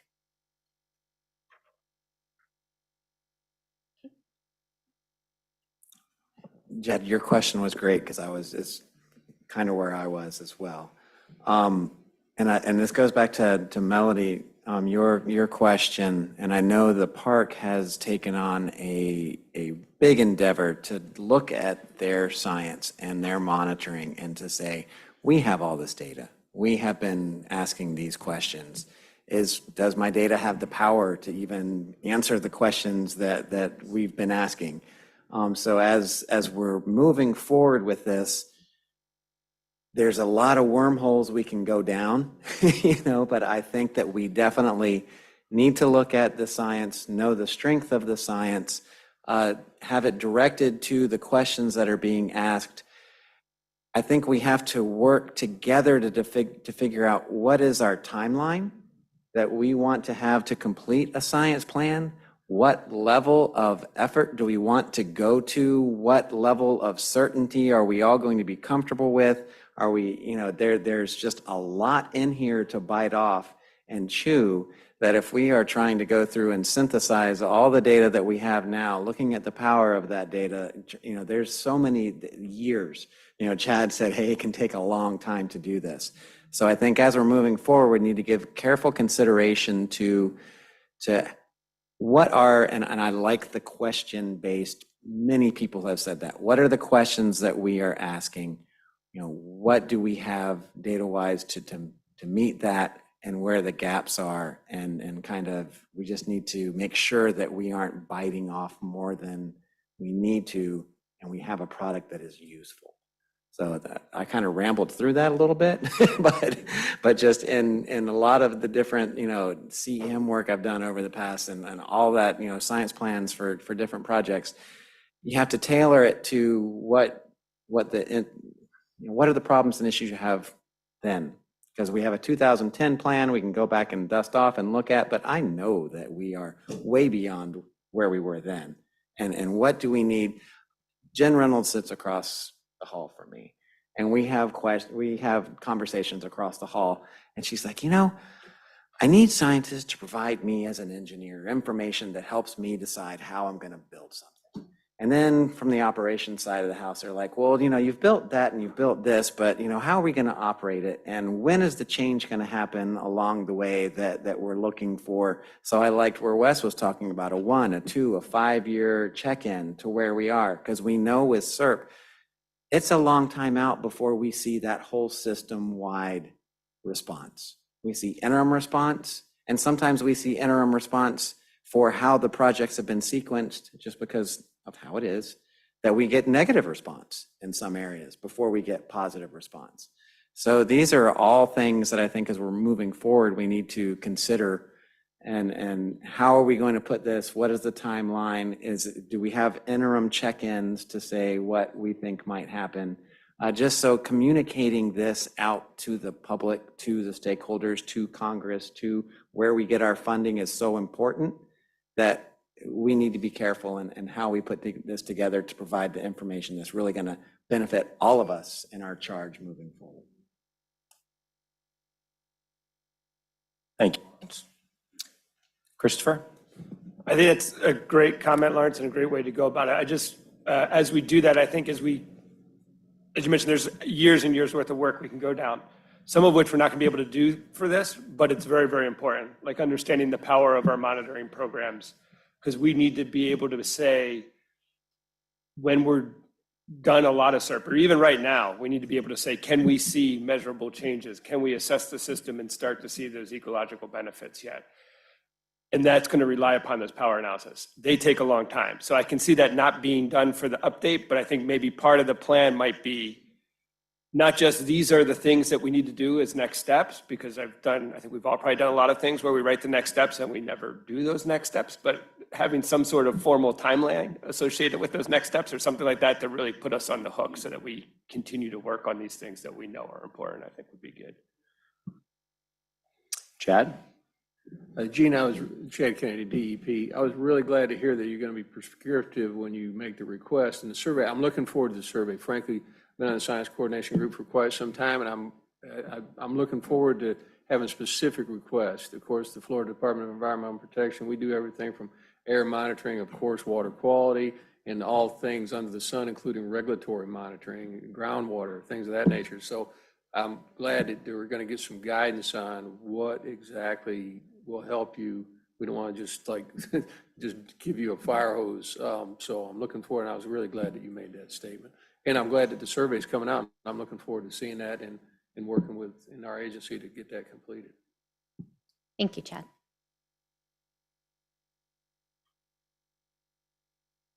All right, just looking around the room here.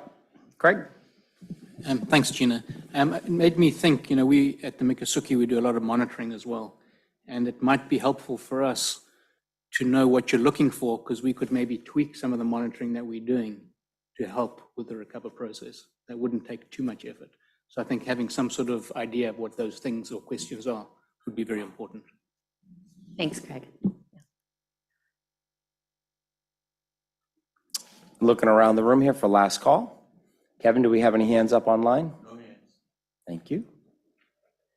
Gina, thank you for the excellent presentation and being both targeted and adaptable with your information.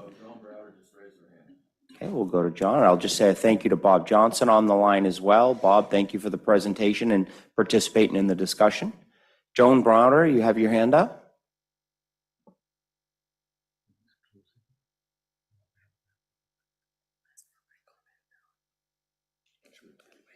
Joan, would you like to make a comment? Yes. Can you hear me? Yes, we can. Thank you, Joan. I'm sorry. I thought I was on, but I wasn't. Chad Kennedy's comments reminded me that one of the key places where we need to merge SERP and non-SERP is with the water quality issue, because water quality is such a very key part of SERP in a way, and yet it's not SERP. And I would think that the Chad's department could help a lot with this integration that needs to happen. And actually, it needs to happen not just in the northern Everglades, but also on the borders in the coastal zones. I just wanted to bring that up. I think that's key in the integrating SERP and non-SERP. Thank you, Joan.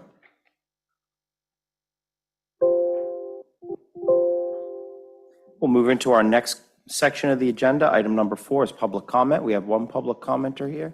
Newton, come on up. Take a seat with a microphone right at the end of the table here, please. Pardon my stumbling around, but the second shot got me into the vertigo situation about 2 years ago. And first of all, I just want to say this is probably the most comprehensive group of people involved in the Everglades restoration that ever meets at one time. And I appreciate the opportunity to make a few comments.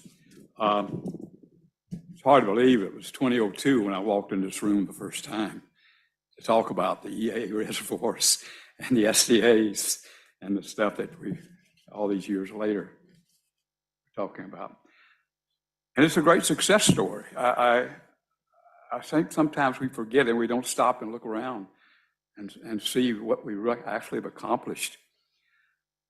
Today, because of the work of the Corps and the Water Management District and the farmers and all the agencies, 90% of the water that's sitting in WCA 3 meets federal mandate to flow into the park. And yet SERP is just partially done, but we're there in a large degree. Now we have a problem about getting water into the park, but we all know about that one. So it's a success story here. And we're actually moving into another step. And it's highly appreciated that the group here is. Tomorrow, I go to the celebration of the completion of the Herbert Hoover Dike project. Success story. A month from now, the ribbon cutting for the EAA2 reservoir. Well, now that was interesting because I did stand right there 20 years ago and speak for EAA1 reservoir, now FEV. That's a success story. And SERP is not even done yet. So there's good things to come. I've never criticized staff. I think everyone knows that. But as usual, I'm shifting into a more difficult subjects. We have major problems with Everglades restoration because the lake is in horrible shape, getting in worse shape, and we perhaps have a mission impossible. I gave a speech on that to the American Waterworks people up in Orlando last year. It's not from me, it's from the University of Florida professor. Until we clean the lake, the Everglades can never be restored. And right now, we're going backwards, not forwards, on cleaning the lake. We have 500 tons of pure phosphorus flowing into Lake Okeechobee every year.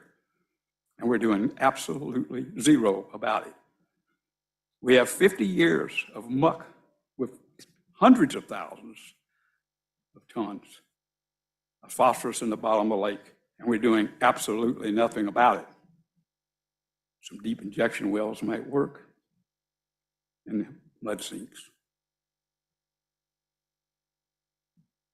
The SDAs are failing. I wait around in them. I duck hunt. United Waterfowls of Florida, God bless them. We had a great wounded warrior hunt out there just last Saturday, and we're having one again this Saturday. Incredible what we were able to do because the district worked with us and allowed us to go a few places where there's still some open water left and not cattails, and also a little bit of hydrilla, not muck bottoms, that the SDAs have turned into. And I had a meeting with the vegetation people here, wonderful people. They're doing everything they can. It's not their fault because they don't control the water that goes into the SDAs. Mother Nature has a lot to do with it. And then we have too many politicians with their hands in the business. Until we get the SDAs working, you're never going to make Q-Bell, which is 2026. Why are the SDAs not working? No SAV. Why is the lake not working? No SAV. So I challenge this scientific committee. Let's get some SAV back in the Lake Okeechobee and start cleaning it up. Let's get a method to get the muck out of the bottom of the lake using deep injection wells will work, and take it. If it's a slurry, I think we've had some discussions on deep injection wells. They work, but we're doing nothing to clean up the lake. And at this point, the STAs are going backwards. Thank you. Thank you, Newton.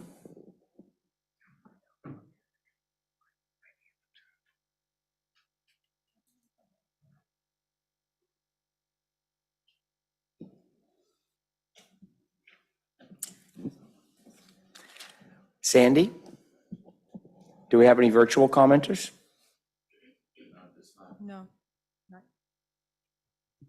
Thank you, Sandy. So from here, we'll move into our agenda item number 5, which is our planning session procedures. We'd like to ask Alan to give us a review of the ground rules. Just one moment, James. Make it up there.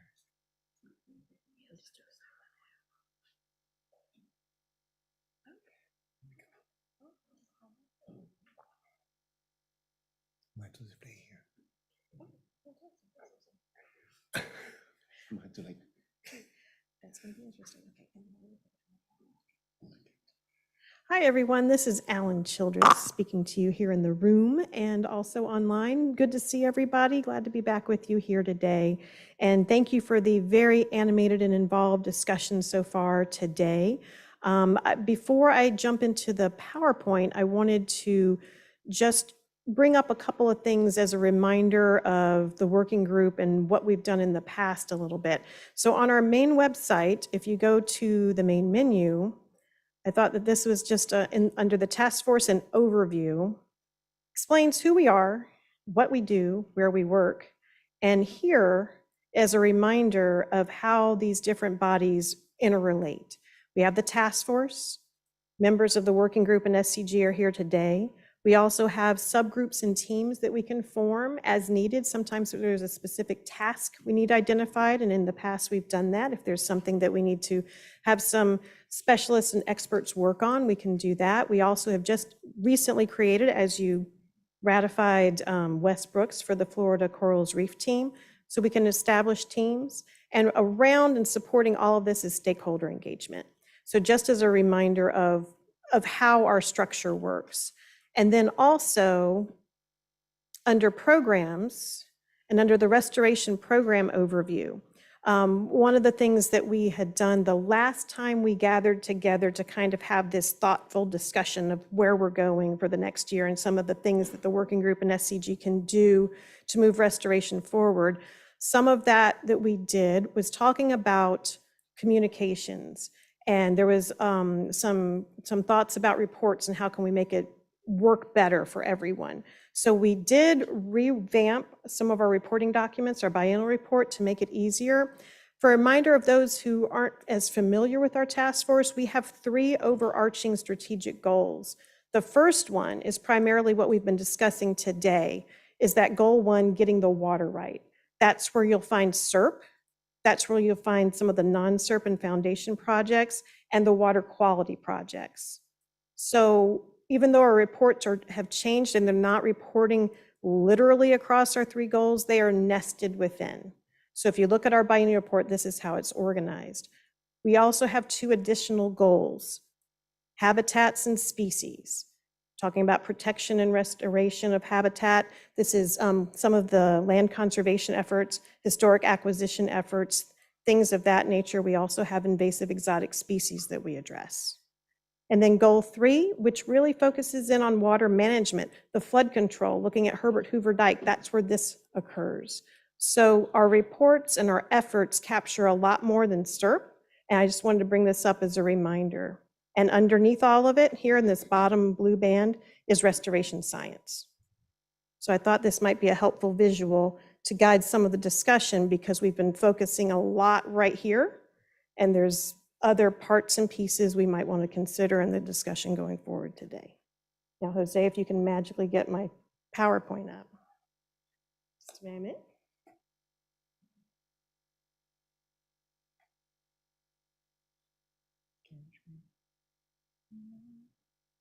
Yep. Perfect. We go. Thank you kindly. And thank you, Lawrence, for signing in to allow us to bring up the website. Appreciate that.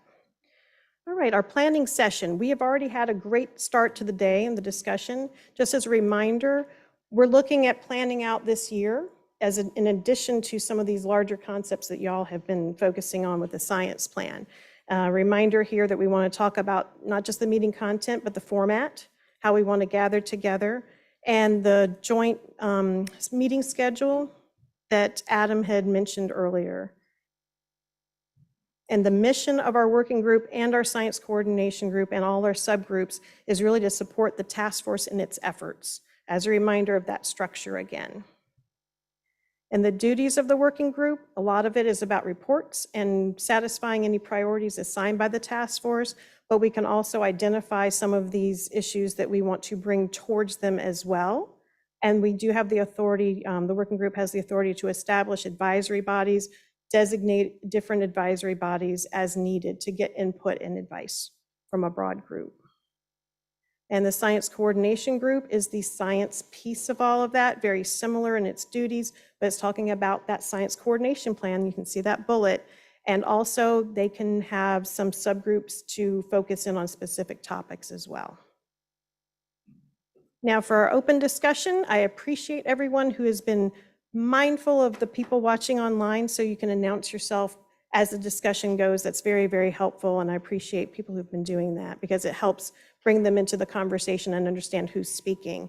And all of the discussion earlier has been captured, and we're going to keep moving forward with that and trying to capture some of your concepts on this. I'll be bringing up a blank Word document to try to get some bullets and thoughts as we go through this next session, but that will be in addition to some of the meeting notes that have already been taken that aren't going to be on screen. And these are a couple of prompts that we had come up with prior to today with your chairs, looking at some of the, not just the science plan or a big document, but other topics that we might need to address, and the format and structure, what we're going to look like moving forward, and how that would be best arranged. And it can be a mix of all these things and lots of different ideas. And remember that diagram with the goals, there's more than just getting the water right. There are other issues. So please think broadly and creatively. And I'm going to go ahead and leave this up for a moment, and then I'll bring up a Word document so I can take notes live as we move forward. So James and Lawrence. Thank you, Alan. And from a process point of view, I'll put our members at the table here and online on notice. We're going to go around the room and call on our members to join the conversation. So giving you a minute to get things thinking. Lawrence, would you like to kick it off? I thought, as we discussed, how to go about this meeting today, really we were trying to bring everybody in the room before the year started. Get everybody at the table looking across at each other and really putting careful thought into what are the issues that this body needs to tackle over this year. We want to make sure that the meetings that we have are useful, they're productive, they're giving us the information that we need on the topics that are most critical at that time. So we also wanted to know what we heard Jennifer Reynolds at the last meeting say. We used to have 2-day meetings. We used to break out in a working group and a science coordination group. Would that be something that we would like to do? And then in those meetings, what are we doing? Is the science coordination group now kind of focused on the science plan, or are we looking at other scientific items that we need to address. So really, this meeting is for everybody here at the table to say, what would be the best way to go about this for you? Knowing that we can't please everybody, but collectively, what do you want out of these meetings? What is going to help you go back and do the work that you need to do that makes us stronger as a collective? So that's really the goal of today, was to say we're all busy. We have a busy year ahead of us. How do we work collectively to be super strong and give us the info that we need to be even stronger? So that's keep that mindset as we're moving forward, and we're going to go to everybody because we want to hear from everybody at the table and it's out there virtually. So this is our meeting today, and thank you for being here and participating. Thank you, Lawrence. We'll start with the working group members, and we're going to go around the room, and we're going to make 2 passes, so you'll have a second chance to come at. And I'll start right with our co-chair, Nick Almond. Yeah, and just a process question. When people bring up specific topics, I'm sure they're going to be follow-up and questions in response. Are you going to kind of do that as you go along or wait till the end? I'm just curious about that. I think it's good to just encourage the discussion. We got an hour set for this. One of the things, I think this is really important because getting input from all of you on what we should be focused on the coming year, I think is really valuable. We hear from the public, and we each come from our own agency and entity perspectives when we come in here. So I think everybody needs to have a place at the table when we're discussing this. One thing I'm curious about is the 2-day format, and I remember when Jennifer brought that up before. And I think it's a good idea. I think there will be subjects in which the Science Coordination Group could really use some dedicated time to work through issues, and probably the same with the working group. But what I don't want us to lose is the opportunity to meet together. Because I think, for me anyway, one of the big benefits of this gathering that we have every few months is that I get to hear from both scientists and managers about what the pressing issues are that we should be addressing, and that we learn from each other. So only plea that I have is that we don't lose that aspect of it, and we build on the other aspects of it as well. As far as topics, I think we've discussed a number of them today. We could spend all year on the CISRA recommendations. There's no doubt about that, because there would be a number of different viewpoints on that. From my perspective, I continue to hope that we focus as much as we can on the impacts of climate change as we go through what we do and what we plan. I'll make probably a little bit of a irritating statement. I think we're a little bit behind other major restoration programs on incorporating climate change scenarios and problems into our planning, and I'm continually looking for examples from them about what they do and how they do it, so that we can suggest and consider those here. So I hope we keep that on the front burner. Thank you, Nick. I'm going to continue to the left. Larry? Yeah, thanks, James. This is Larry Williams with U.S. Fish and Wildlife Service. A few things that come to my mind. I think that it would be good for us to continue with a focus on the science plan that we just talked about, and the timeline of having that in place, revised, operational. A couple of other things that I feel like I've seen that we ought to take another look at. I think some of the agencies have some other programs and tools that could be helpful, and they get overlooked. And they're probably overlooked just kind of out of tradition. And I'll give an example. USDA, NRCS has some really wonderful programs for improving water quality and restoring native habitats. But we rarely talk about those kinds of programs. More often we talk about infrastructure, which is appropriate, but sometimes I think we miss opportunities because we just haven't carved out the time to talk about some of the other programs that our agencies might have. I'll give another example. FWC is an incredibly cost-effective land manager and habitat restoration, expert, and I feel like we don't talk about that sort of thing enough. Another area related to that, and this is probably a little more connected to my work with Fish and Wildlife Management. But sometimes I feel like we need more time and expertise on plant communities. You know, some of the challenges that we have with Cape sable sparrows are going to come down to trying to shift plant communities back in a certain direction. And that's just one example. You know, we have all sorts of examples where we're dealing with plant communities, but we don't get so deliberate about doing that. So I think that would be something that we could invest more time and focus in. And those are the main things. And I'll just say we've got a great arrangement here, and these are tweaks. These are improvements to a good thing. Thank you. Gina.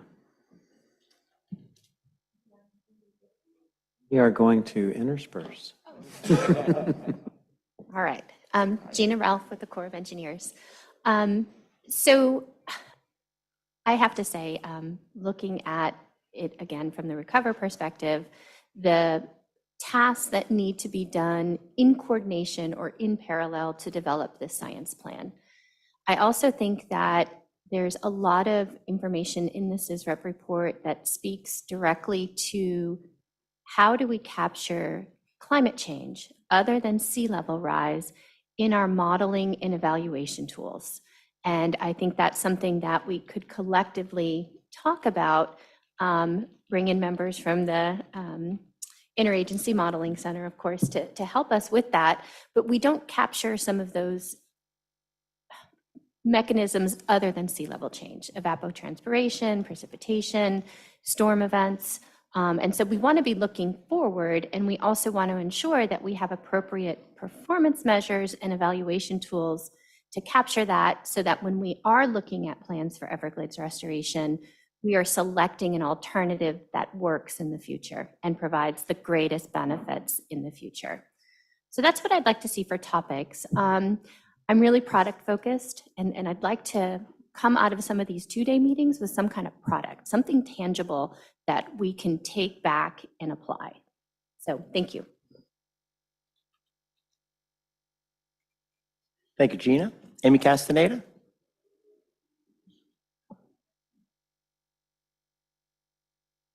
Hey, Amy Castaneda, Miccosukee Tribe. Some of the things that come up in my mind is, I know a lot of people are involved in the CNSF resiliency project. If we can kind of coordinate that with this group, I think it would be helpful.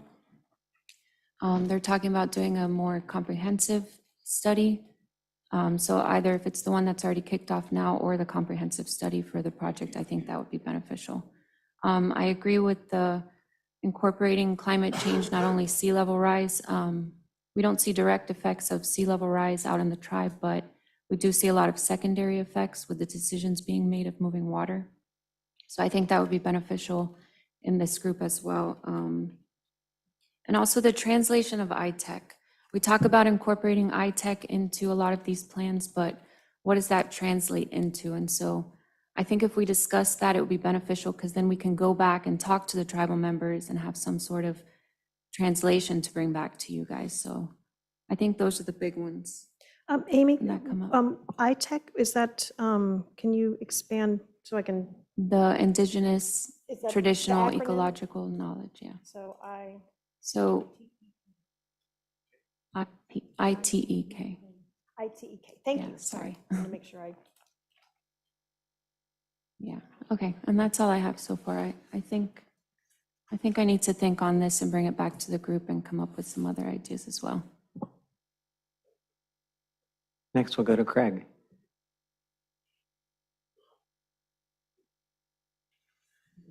Craig Van Heiden, Miccosukee Tribe. I think we need to look at Everglades restoration more on holistic, and I think that's coming about. I think the core plans on a lot of smaller projects, but looking at it as a whole, I think is really important. Looking at plant communities as well. Previously did a lot of work with plants, and it's incredibly important for the ecosystem and for the function, right? And we talk about sea level rise and climate change, the vegetation are the first things to change. So having a look at those types of things, I think, is really important. And then incorporating ITEC is, just to reiterate what Amy said, is critically important. And I think sometimes as scientists, we don't see the input and the output We just see people talking about what they remember. But there are outputs and there are data associated with ITEC. And so I think it's important for us to realize that it is scientifically validated data and not just a story. Thank you. Thank you. Karen Bonzak? Hey, Karen Bonzak, Florida Keys National Marine Sanctuary. One thing I'll throw out to add to the list is we've just made this effort to create our new Florida's Coral Reef Coordination Team Working Group. So I'd be very interested in hearing updates from that group as they progress, not saying we need to dedicate a large chunk of every meeting to that, but to the extent that they have outputs or requests that are important for this group to hear, and then to bring that up to the task force level, it'd be really nice to make sure we are following up on that, because that group does have a 5-year sunset, and we're hopeful that there will be some good and exciting progress in it. Conversation, I think, at this group's level would be helpful in understanding how to incorporate any recommendations that do come out of that Coral Reef Coordination Team could be put into the recovery process or incorporated into other decision-making processes that exist. I will caveat that I am still new and learning the ropes when it comes to Everglades restoration, so take it with a grain of salt. Another thought independent of that comes to mind, and this builds on something that Larry mentioned about the other programs and tools that other agencies have. I'm hearing that there is a ton of money coming down the pike with the BIL and the IRA, and I am wondering if there is an opportunity to at least try to connect those dots a bit to understand what types of projects that are new related to climate resiliency, coastal infrastructure might be in the South Florida footprint, and something that this group should at least be aware of, or where there could be an opportunity to provide those granting agencies with additional knowledge about what's going on down here and how are those project decisions potentially could we leverage those and that funding to do better for South Florida ecosystem. And then last thing I'll say, and I apologize that this is wildly inappropriate, but another thought that might be interesting is I wonder if there is an opportunity to coordinate among this group to take not necessarily a position, but to have an expert recommendation related to some of the land use planning decisions that are going on in the South Florida region. The example I'll throw out is the recent urban development boundary expansion in Miami-Dade County that is impacting the BBCR footprint. I've talked to Adam Gelber a lot about this, so sorry to throw you into the mix here, Adam, but if there's a way that as a group of experts and agencies and tribes who have been spending decades of time working through this process, if there's a way that we could at least go on record and explain the impacts of those types of decisions. I don't know if it would have any value, but it could be a powerful contribution. So I will stop there. Thank you. Next, Jed Redwine.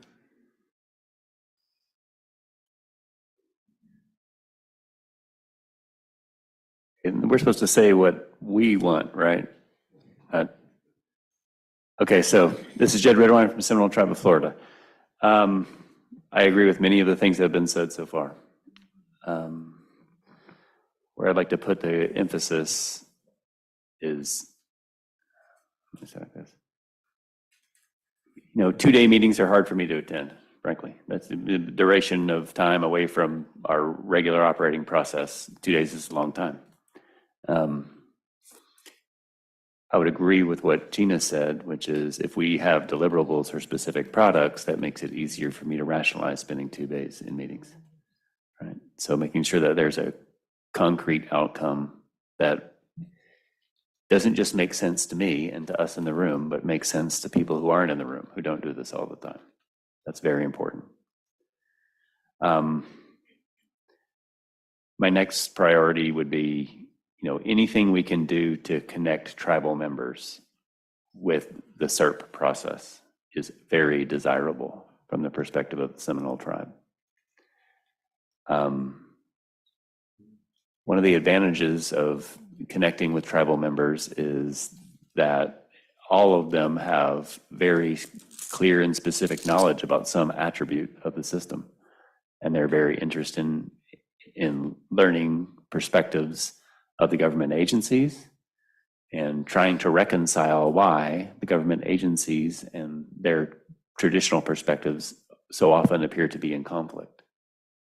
I think, light is the best form of disinfectant, and to the extent that we can illuminate our relationships with the tribes and tribal members, we'll be better off, and we'll have a much better and broader base of support for going forward with restoration projects. So to get back to the scientific topics, I strongly agree about the focus on plant communities. I think Craig said it perfectly. Plant communities are often the first to respond to an action, and they're a leading indicator of what the rest of the landscape is going to be. I want to agree with what Larry said. I think the focus on nature-based solutions and not just engineering solutions is essential. We need to think of SERP not as an engineering project, but as a place where engineers and land managers and farmers and ranchers and members of the urban corridor and tribal members all come together to enhance the function of the regional system upon which their lives and well-being depends.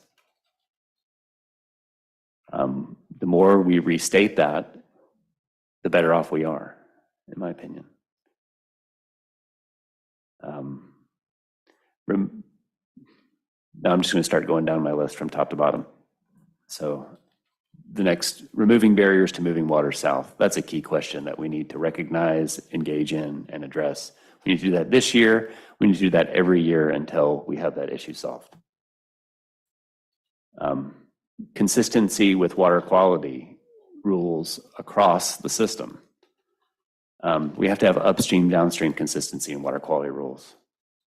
If I weren't here today, I would be completing my review of the Lake Istapoga numeric nutrient criteria recommendations, which are being revised by DEP now.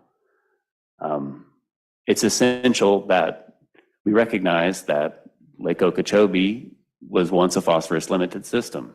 Now it functions as a nitrogen limited system. There are major consequences to that.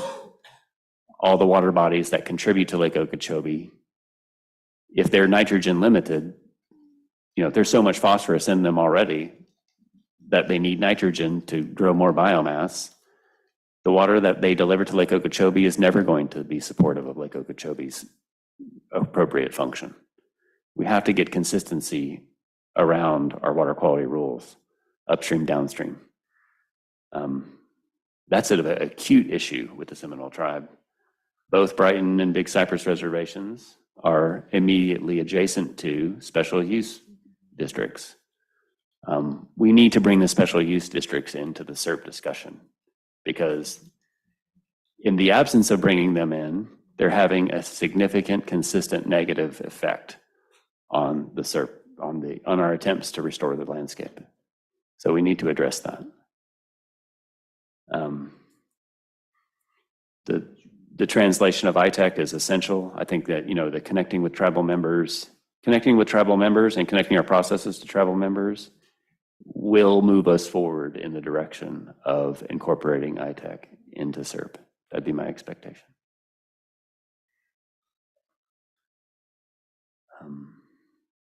And then finally, I just want to say, all of our work efforts should be done prudently and efficiently. There is nobody who we work with who has a bunch of free time to just speculate into the wind. And we should be respectful of all the people we work with, all the people we work for, and all the people who will work for us, and ensure that our processes are efficient and pragmatic and carefully focused. I feel very strongly about that. And that's all for now. Thank you. Thank you. Lawrence, if I may, I'm going to channel Gil McRae, who's not here today, but did have some comments at the last meeting from your team. And part of his comment was it's an unusual circumstance at times to get all the decision makers, policy makers, and managers and scientists together in the same room. And that's often something that's important about this group here. So meeting together in the formats going forward, it gives a little comment towards Nick's comment on the format. So thank you. And I'm going to move on to John Mail in the working group and then let the folks online know I'll be going to the online members of the working group real soon.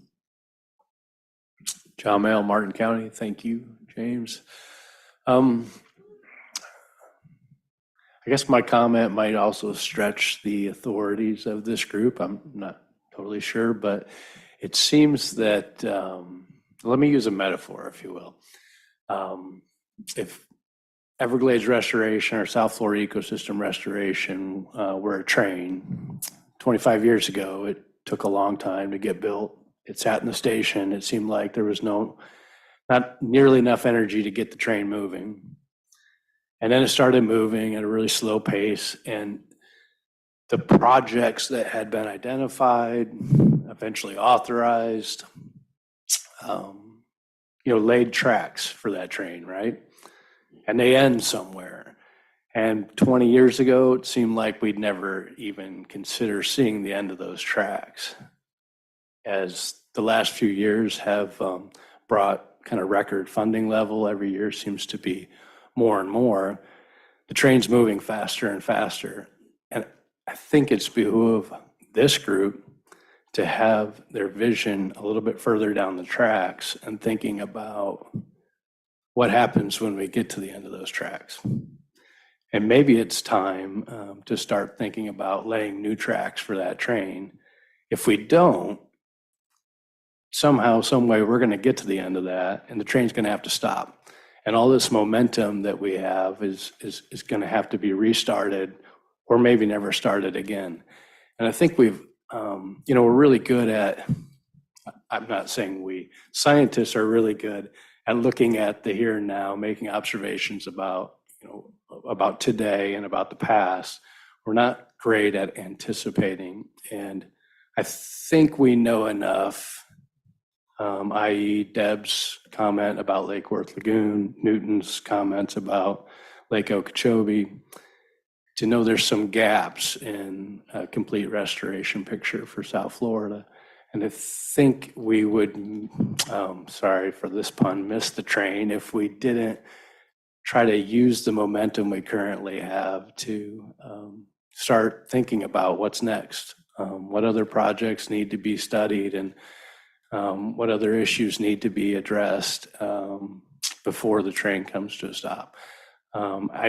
Maybe it's outside the purview of this group, but I would suggest if it's not this group, then who? It really brings together a cross-functional, comprehensive, incredible group of people that maybe we could do a workshop to identify those gaps, additional opportunities, and we'd submit that to the task force and let them be the mouthpiece for it. I guess that's probably my most pressing comment.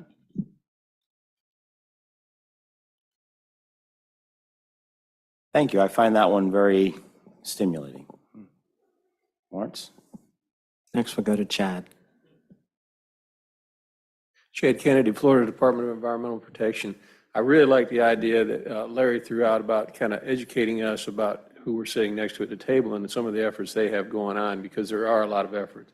I know the Florida Department of Agriculture has many activities they're doing with agriculture, reducing nutrients, and had some really great success stories, as well as NRCS on the federal side.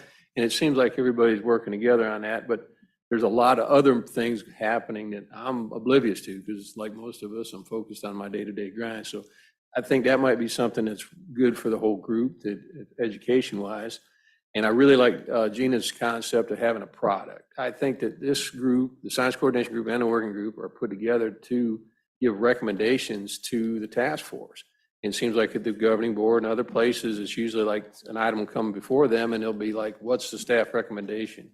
And maybe as a suggestion for that work product is we could take some of these hot topics and see if we can develop some type of staff recommendation to give to the task force for pick a topic, you name it, there's dozens of them. The other thing, it's something we don't seem to delve into, and I think you touched on it briefly, was, as Roland mentioned, when there's over 1,500 people moving in the state a day. That's including the ones that are leaving. And I think the number is actually even higher than that.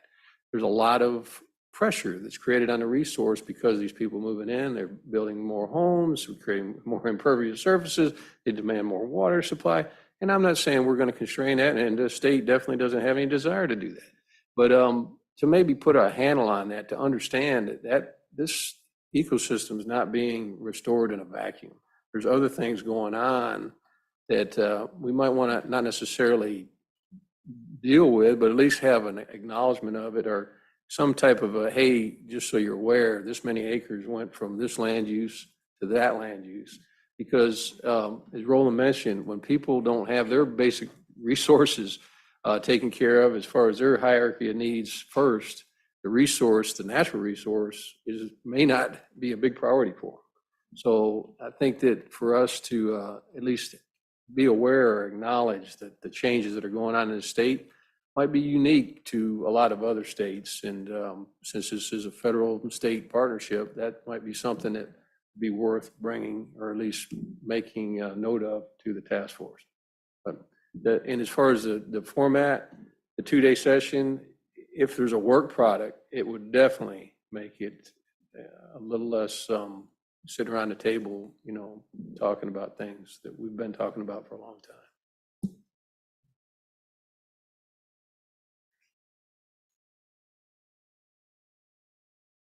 Thank you, Chad. And I'm going to comment on that one, Chad. You mentioned that, and it brings to light, FWC has a 2060 report that looks at some of those population dynamics you're talking about in the state, and it's really focused on encroachment on the boundaries of state-managed lands and WMAs with population growth. But a lot of that area is covered by the self-water ecosystem. So it might be good to go back, and I can take a look at that report and reference that and see where those critical areas might be. It might be useful. I'll redirect to Chad first and then Nick. Well, in that light, you're absolutely right. And I'll look at the South Florida, the whole ecosystem of the South Florida water management system, because the neighbors used to be farm fields, which periodically you could put a little water on them, and it may not hurt anybody. But now when you have people's homes literally right next door to the levees that are holding back the remnant Everglades, it does kind of, it changes the level of service, if you would, that's required from that facility that was originally built. So it's something I think that we at least, I don't know that we can do anything about it, but at least acknowledge that that is a change. Yeah, and I want to make a comment about several people have mentioned the product side of things, that we be assigned or we really focus on a product, but I don't want to downplay the importance of this coordination and communication. I don't have many opportunities to hear what the tribe thinks about certain issues. Chad and I don't talk every day. We're all really busy. And to me, a really critical product of this body, science coordination, the word coordination, and hearing, and I learn things every time. I learn something. I learn about perspectives. I learn about projects I didn't know about. I hear updates. So I'm not against having specific products, but I just want to make sure we continue to place value on just the communication and coordination aspect of it. Which is certainly an outcome in itself. Track of where we were. I think we're on working group, right? Mm-hmm. All right, so we're going to go to the online. We'll go to working group, Wes Brooks. Hey folks, and so bear with me. I have a list here, and it's sort of hard being towards the end. So I'll just go through it. First of all, in thinking about priorities, figuring out how the working group and science coordination group can help expedite and inform the Corps' feasibility studies. It was almost 3 or 4 years ago that the task force revived work, Western Everglades, from the potential dustbin of history, and we're still sort of waiting for that important project to get to the starting line, let alone the finish line.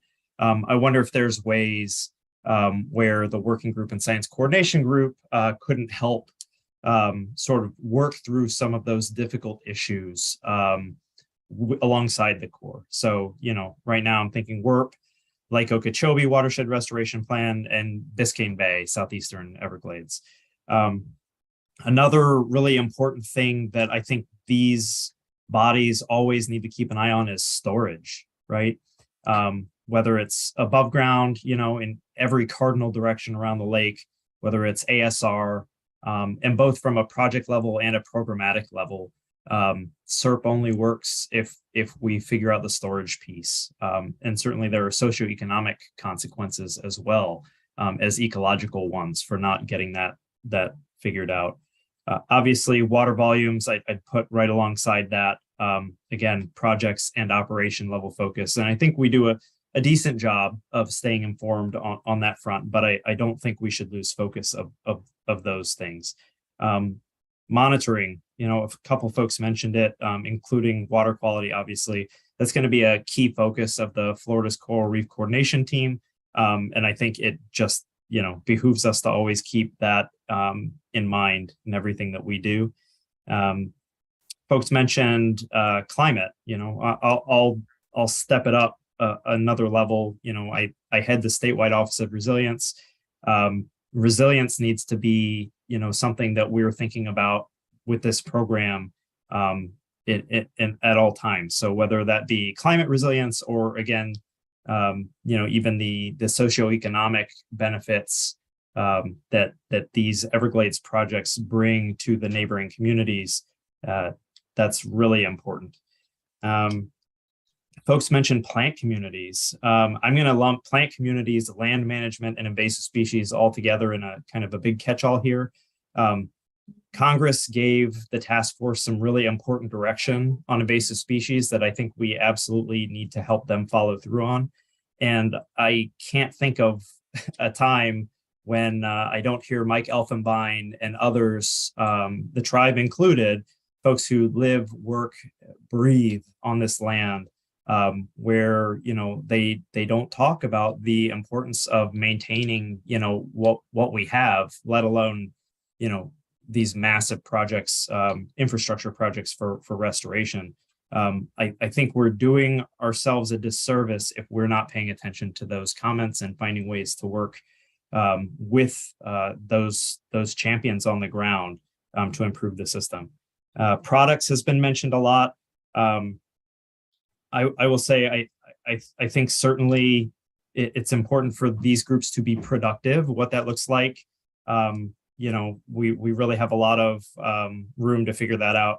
I would say we need to both manage both down to the agencies and our sub teams, but also manage up to the task force, right? We should be setting the table for the task force to make the important decisions and the difficult decisions necessary to move this whole program forward. And I'm not sure that we have always been doing a great job, at least since I've been involved, of doing that. I feel like there's been a lot of catch up over the last couple of years just because of how much new work is starting. And I feel like we really need to think about getting ahead of that. And someone mentioned laying the track down, for the program's future. And I think that is absolutely part of our responsibility here. The last thing on my list is, I think we need to do a better job of looking inward at all our agencies for capabilities and resourcing. Congress and the state have done an excellent job of getting the resources up for construction of projects. There's a lot of other things, obviously, that's happening, right? Through these bodies with all these agencies, and $1 million here, $1 million there, in some of these obscure areas where we work actually can make a huge, tremendous difference in how the whole program moves forward. So I think we're doing ourselves a disservice if we're not trying to match up goals ultimately with the resources that folks need to consider to achieve them. And then I'll just make a comment on the format. I think, it really depends on what we're aiming to achieve. And so I think as we keep working on figuring that out and how to focus limited time and resources on a lot of priorities, and I just listed a whole bunch, I probably need to narrow that down myself. We really should just look to remain nimble and flexible in how we might operate. That's it for me.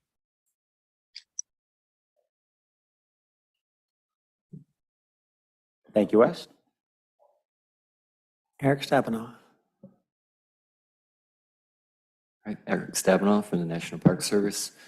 So the thing that stands out to me so far has been the word soup that we've put together, all these main topics that we know we need to work on, and there are a lot of them.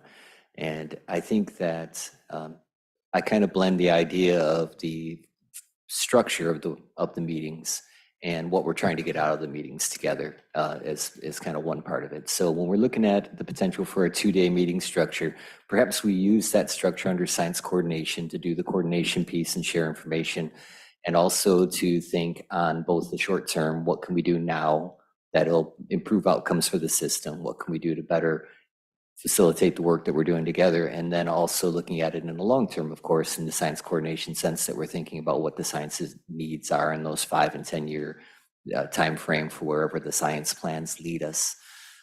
So I tend to think of those, and examples that come to mind on that are the water quality issue, where we're having to deal with some new technologies, new ideas that are being thought about on the landscape, some limitations we're running into. There's connections in that water quality question to the land use, the urban development boundary, other issues like that. So there's those type of short-term thinking.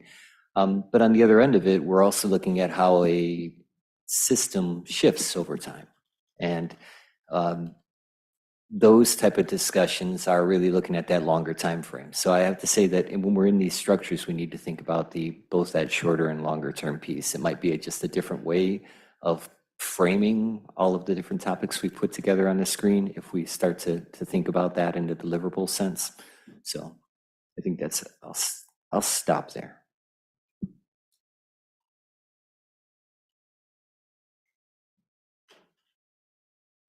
Thank you. We're going to return online to Melody Naja. Melody? Hey, James.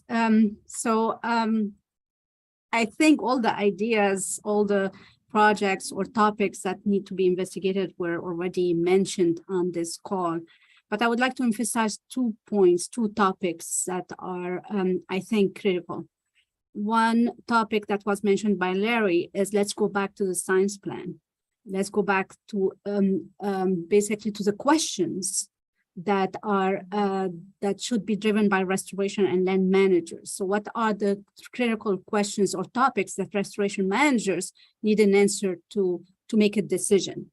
I think this should be a workshop where we bring restoration managers and ask them what do they need basically to make decisions for the next 5 years. So that's the first topic. And the second topic is, of course, climate change. And I'd like just to dig a little bit deeper on this one. Is the first question that I need an answer to is how to provide CERB benefits under a changing climate. And what Wes mentioned, CERB is based on storage. So under an increased temperature, evapotranspiration, what storage do we need to provide the CERB benefits? Environmental water supply, urban water supply, flood protection. So that these are critical questions. And then from that is what's the impact of climate change on the ecology of the system, on the main species that we are currently using as indicators. Do we have enough research? Do we have enough knowledge on this? Or do we need to start funding fundamental science? So these are critical questions for me currently. That's it from NPS. Thank you. We'll move to this side of the room now. And Chris Keppel. Thank you. Yeah, I think there's a lot been said already, so I'll try and keep my comments brief. The one thing I want to make is the communication and coordination, I don't view as that and products as being mutually exclusive. And I think a lot of communication and coordination will happen when we try to develop products. For those that are newer to the group, one of the things that I think the science coordination group did in the past that was quite useful was putting out some documents that were about the state of the science. And one of those was about the Everglades being wetter than we originally thought they were. And those were not the easiest documents to produce because it required all of us to reach a consensus about what the state of the science was, but they were very useful to produce and they helped to push that communication and coordination. And I think we might want to think about some of those types of products. We've been talking about a science plan, but I'm hearing a lot now too about changing climate, tech. I would throw out there social science too, as something that Everglades restoration is behind on what many other large restoration projects are, and something we need to do better on that we should work on. And then the other thing that I think we're going to have to put a product out about sometime soon is why do our indicators keep trending downwards when our restoration investments keep going upwards? And I think we all kind of know the answer to that about time lags, but I'm kind of surprised we haven't gotten more requests about that. And I think that's something we're going to have to be prepared to address, and it would probably be better to get out in front of that. So in closing, I think we need to know what our tasks are for the coming year, and this is a great time to do that. We talked a bit about the science plan, but I don't know that we have consensus that that's our number one priority, and Wes listed about 10 others. I just listed 4 more. So we have a lot of lists here, and I think we need to figure out is what is our priorities, and then how do we accomplish them through the year? And I think then we can get to the methods of how best to accomplish them. Oh, and one last thing. Being from Miami, I would push that we rotate the location of the meetings a little bit. Have some either Fort Lauderdale, Miami area, just so we share the burden of the travel. Thanks, Chris. And that is something, coming out of this meeting, this is a great session to produce a phenomenal list. There's work behind this now to try to figure out where we're going to prioritize. We're not going to get there by 1 o'clock today, of course. So we'll definitely have to have communication after we've compiled the list to try to go out to the group to get some sort of consensus on what we feel is most important. So we're thankful that everybody is being so open with communication today and putting an incredible list together. Thanks. Yeah, thankfully we got some help back there with the word salad, as Eric said. Jennifer? I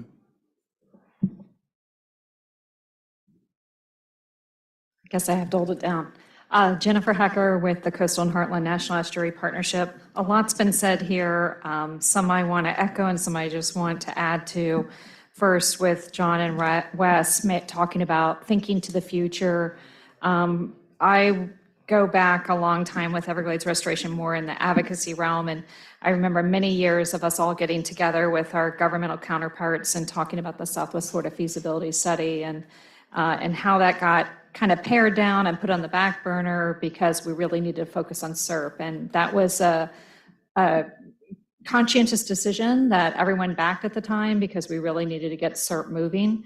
But I do think now that it is moving substantially, it's time to look again, at things like WRP, at other things that grew out of the Southwest Florida feasibility study, and circle back and talk about that, because that was always envisioned at the beginning of SERP to be understood that there wasn't as many projects on the Western Everglades side because there was going to be this effort to do that through the feasibility study. So I think we don't want to lose sight of that. We want to bring that back into the mix. As far as sharing resources, I've heard a lot today where I just think about resources we're generating that probably are useful to you all that, if we had more time to share at these meetings, I think having a 2-day meeting is a great idea because it might allow us to do more of that sharing and kind of building those deliverables that have been discussed. We've done economic valuation studies that even have hired economists to quantify the economic benefits of Everglades projects like the C43 reservoir. So we have a hard number for that. We've done hydrological models with the South Florida and Southwest Florida water management districts that we've led. And some of those models would feed right into like the Southwest Florida Recover team's work, with our work on the South Lake County Watershed Initiative for Estero Bay. We've also worked on Charlotte Harbor Flatwoods hydrological modeling, and someone just mentioned about storage, and I think that was Melody, Ho mentioned that. And, one of the things we learned in looking at all the different future climate change scenarios is that we will need more storage, that over time, climate change with the increased evapotranspiration, which is widely now agreed upon as is likely to occur, it will be drying down wetlands. So it will potentially diminish some of the benefits that we're trying to achieve in rehydrating these wetlands. So we need to be cognizant of that, and we need to be planning ahead and think about, okay, we need storage just not sufficient to restore to historical conditions, but what do we need to restore to future conditions? And we actually quantified that, and that is a good prototype, an example to share with others who might be interested in taking that and looking at that in parts of the Central Everglades ecosystem. Another thing that we did is a habitat analysis where we looked at vegetative community shifts in response to climate change factors, and not just obvious ones like sea level rise, but also things like increased evapotranspiration to inland areas, how that would affect groundwater levels. In return, how would that affect vegetative communities and who need their root zone to hit certain groundwater levels. So we were able to map, which communities are at risk of transitioning based on that factor. So these are methodologies that could be shared and applied to other parts of the greater Everglades ecosystem. One other thought is just, we went through a hurricane. One thing we always experience when you deal with these unpredictable events is that they kind of blow your models and out of the water. Things that weren't predicted to happen until 2070 or beyond actually happened in a day because of this hurricane. Erosion to coastal barrier islands, for instance. So these are things that we need to take into account to constantly evaluate, to do that post-event monitoring, analysis, and synthesis, because it feeds into accepting that maybe like our baseline just jumps forward in a different way, and we need to adapt immediately our planning and engineering. And then the last thing, as far as for forum, I just think that in person is great, and I always try to get here. I'm from the West Coast, so it's a big drive. But I think that it's also important to offer virtual options, because occasionally, especially if we go to 2 days, it may not be feasible. So I think having both options available will allow for the greatest amount of participation of the members. Thank you. Next, we'll go to Joan Browder. Okay. I'm thinking again about SERP and non-SERP and integrating them, and how the Science Coordination Group could potentially help recover, extend itself, or extend into the areas that recover is not covering now, into these areas that are non-SERP but are vitally important to SERP. And I mentioned first the ones, the northern part of the system, but and the ones on the coast. I think there could be a 2-day meeting to discuss this, about how this could be productive, and what would the science planning need to be to better tie in these non-SERP features and topics that isn't being done now. Can it be improved? Could extending recover like activities and planning into those areas improve their integration with SERP and make SERP overall function better?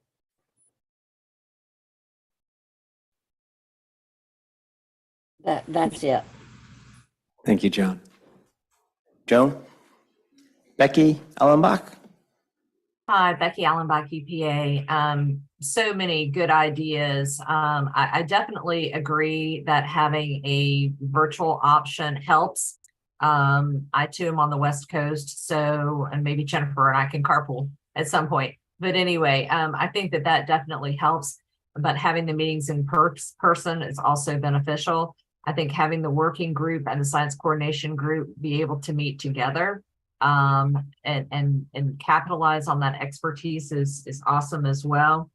The other thing that so many things resonated with me, but one of the main things was what Melody said, which was identifying basically what the restoration managers need and who can provide it. I was myself thinking that if we could identify gaps in whether it be research funding, et cetera, which is basically the same thing she's saying.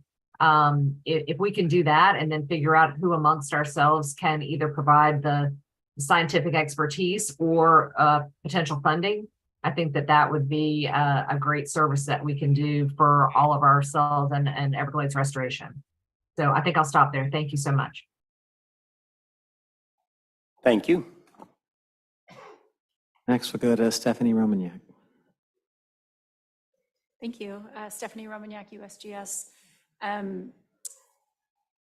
So I think that we need to figure out what is I need to be closer. Thanks. So figure out what is the focus, and then that can help us figure out whether we're developing a project, a plan, a draft, whatever it might be, whatever the outcome of that meeting is. And then once that focus is solidified, what do we intend to get out of it? And then think about what's the right format for that, and then who are the right people to have there. And so just in terms of stating preferences, I think the in-person option is powerful when we're trying to really brainstorm and pull something together. However, I think that a virtual option should be made available for people who can't travel. And there was a comment about, or a question, maybe it was on one of the slides, about if there was a 2-day meeting, would it be 2 back-to-back days or in different weeks? And I would vote for back-to-back. And just for our continuity of thinking and brainstorming, and overnight, sometimes some social evening is helpful for relationship building. And those who travel can just be here for those couple of days. And if you have to go back that night, you can dial in virtually the next day. And then in thinking about who should be here, there's been a lot of interesting conversation today about potential topics. And it just makes me wonder what the structure of those meetings could be like, and who would we want to have in the room. And so we have some really smart people here, but if we want to talk about vegetative community shifts and climate change, we might not have the experts in this room. And so how do we facilitate bringing in, for example, subject matter experts on particular topics, so that we can advance the conversation and the product? Maybe some of that stuff happens in advance, getting, just throwing out ideas, right? Getting some conversation from some experts, whether they're, brought in, and then we take that information, run with it, develop a plan, bring people in from other restoration programs who've done some of this, whatever that might look like. But I wonder if we're open to thinking about bringing in people with the relevant expertise to really set, to make this as good as it can be. I think those were my only comments. Thank you. Thank you. Go to Rebecca Elliott. Rebecca Elliott, Florida Department of Agriculture and Consumer Services. And, people have touched on a lot of things here that are also important to agriculture. And being the member for ag on a lot of these teams, restoration teams and recover, along with, looking at all the restoration, topics and activities, I tend to be more aware also of the goals and objectives for benefits for the developed areas and for social benefits. And it seems like with the way that things are going now, with development, with climate change, sea level rise, being more aware of that and mindful of that balance and that interaction, it is something that SERP had in mind. It is something that the task force has in mind for compatibility. And these same things apply to both areas. So I would say that maybe, if you're thinking of topics or subject matter experts, to broaden it a little and to bring in more from the developed areas as well, and the things that they're seeing and the things that they're finding out especially like plant community shifts, because I already wrote some notes. And you know, for ag, that's very big. You know, changes in temperature, changes in rainfall, you know, what's happening with water quality. So, you know, there's like a lot of shared interest here. And I'd like to, again, like go back to my agency internally and see what they think are the kind of topics that would be relevant to this kind of forum and see what they might be able to provide, you know, expertise from our end. But yeah, I just think it's important to be really mindful of trying to get more, I guess I'd say, these shared outcomes. I mean, both areas share these outcomes. And to be mindful of seeing if we can get benefits for both areas. You know, SERP already had some benefits built into its projects. And even non-SERP, maybe there are some regional projects or some things that could be worked on together for shared benefits. So I think all of that should be looked at as well. As far as the format, again, I'm with 2 days, I'm with doing virtual. I agree with a lot of what people are saying. You want to give people an opportunity to participate as much as they can at the level that they can, but a lot of people aren't available for 2 days. So it would be good to have an option. But that's it. Thank you. Thanks, Rebecca. Mark. Well, thank you. So I think the state of Florida has been real clear about our priorities. And as Wes and Larry have already said, I think Executive Order 23-06 lays out a comprehensive framework for how we can move forward. I'm not going to reiterate that now in the interest of time. And I think I just encourage you all to take a look at that and look at our priorities.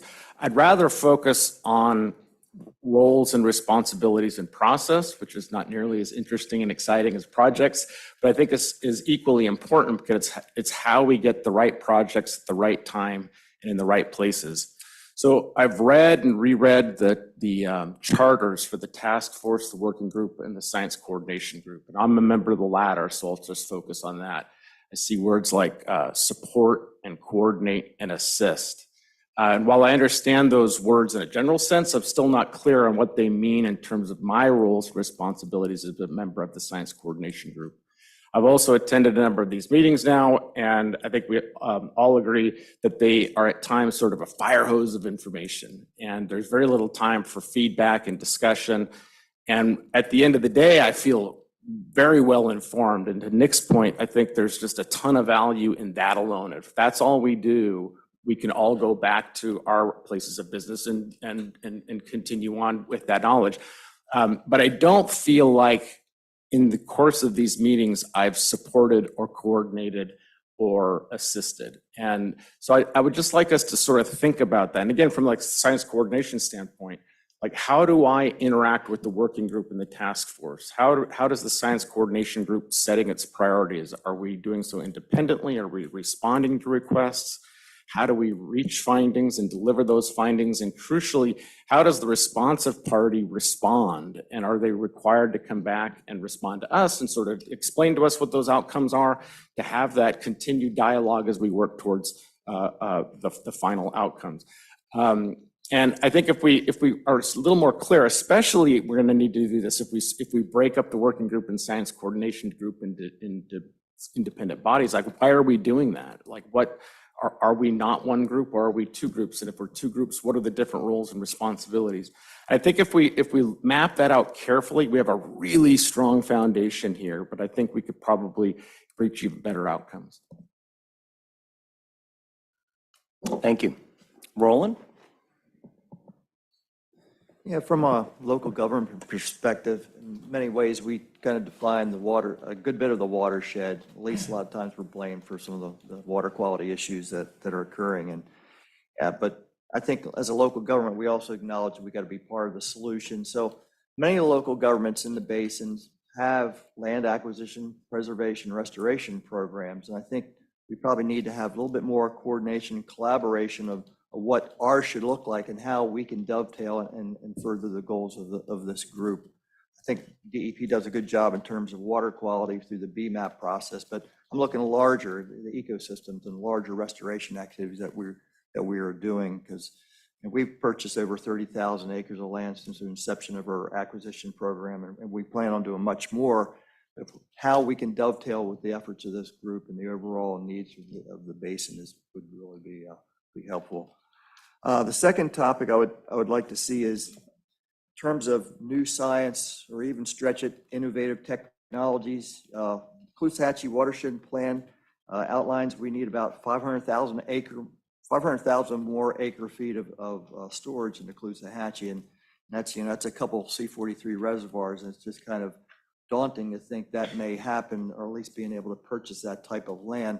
That regard, I'm not sure if we can ever get to that point where we're purchasing that much. And so I'm anxious to see what this group thinks of some of these innovative technologies, or some of these new ideas that in many cases are brought out by the industry or proprietary. But maybe, we should open up our minds and our eyes and see if there's some things out there that maybe we can reduce our footprint or achieve some of our goals without, the massive amount of land acquisitions that are occurring, or if we can, provide more storage or more water quality treatment with some different ideas. So I'd like to see this group. If they don't hear from you now, they'll hear from you later on down the road when they do go and put this project out there, or somebody else champions it. So that'd be helpful.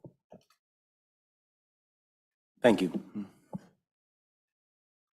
Next, we'll go to Dan Scheit. Yes, thank you. I really appreciate the discussion today. I think I have 3 or 4 points to add. First, I agree with virtual option will facilitate greater participation. Second point, of historical interest, one of the first things the predecessor to the science coordination group did back in the 90s was generate a 500-page scientific information needs document for the task force and the working group, organized mostly by sub-area, but also by topic, organized by management question or objective, and then defined what the scientific information needs were. And, just looking back on that, maybe for format, but also it's interesting, many of the questions have been answered, but many are still the same questions we're talking about today, 30 years later. And that was preserved. So I just point that out. And then a couple of other products that haven't been mentioned specifically.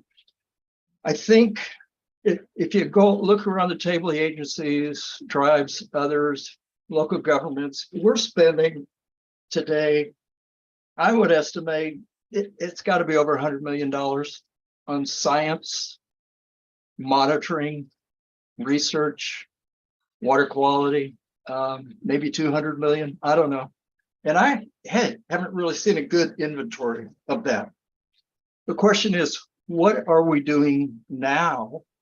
I think one useful product would even be a list of all of the interagency groups or teams that exist focused on topic or water body or recover or a specific research question, whatever it is. Many have been mentioned today. I don't know that there's an inventory of those, what their objectives are, what their research or scientific goals are, the questions they are trying to answer. I think that would be a useful product. And then I think another useful product would be an inventory of the ongoing science and research, as we sit here today. I know EPA is spending $9 million in South Florida FY22 funds on science, monitoring research in various water bodies, mostly coastal. I doubt that many people around the table have knowledge of that. And in order to just facilitate better coordination and communication, I think an inventory of what is being done now would be helpful. And when you get to the point, coming up with a science plan, one of the first questions is, well, who's already doing what? So, and we need that in order to ensure that our efforts are efficient and coordinated without redundancy. So those are my thoughts for the moment. Thank you. Thank you. Deb Braun? Deb Drum, Palm Beach County Environmental Resources Management. I've heard a lot of things around the table that I wanted to reiterate my strong support for. I really agreed with Nick's comments about looking at the impacts of climate change. I thought that was really great input. Larry had mentioned to focus on the science plan, and I also agree very strongly with that. I really liked Rebecca's input on getting more shared outcome inputs. I think that there's a lot of value that can come to this group by doing that. And I also really liked what Roland said about better coordinating and collaborating in our local efforts, because we probably have more going on than most people realize, and it can be significant regionally. All that being said, obviously this group, I think the first priority is Everglades restoration progress. That's why we're all here, is to make sure that those priorities get the scientific support and the attention that it deserves. Another issue that I think is a really critical issue that we should be discussing as a group is muck management at all scales. That is something that's come up locally. We probably need to start small. Muck management. Just wanted to make sure I heard that. I was clarifying for Alan, who was like, what did you just say? I live on a horse farm, so this is like my everyday life is muck management. Right. So, our canal systems are accumulating a lot of muck. And when we have the inevitable high flows that go from Lake Okeechobee or other water bodies, they end up downstream, and that we don't have a handle on it. We probably could try to get a handle on it in our canals to start with. Lake Okeechobee is a bigger issue, but it's one we all know is out there, and I don't feel like we're doing as much about it or even discussing it as we could. So I would like to see that discussed. I've been carrying around the governor's executive order 2306 ever since it came out. I have notes, I've read it, I've reread it, I've dissected it. I'm very intrigued by it. We're very excited about the potential and all of the opportunities that are laid out there. Westbrook started this meeting by asking us and challenging us to make sure that everything we recommend is as transparent and clear as everything in that executive order. I think that is essential, and I would also include the word inclusive.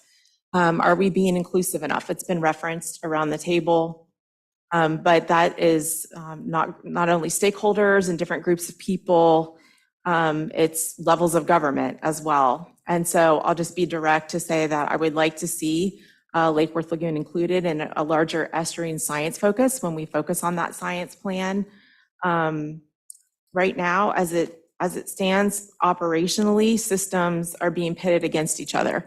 And these are all the systems that we're trying to collectively protect in one way or another, and science shouldn't do that. So that's my input. Thank you.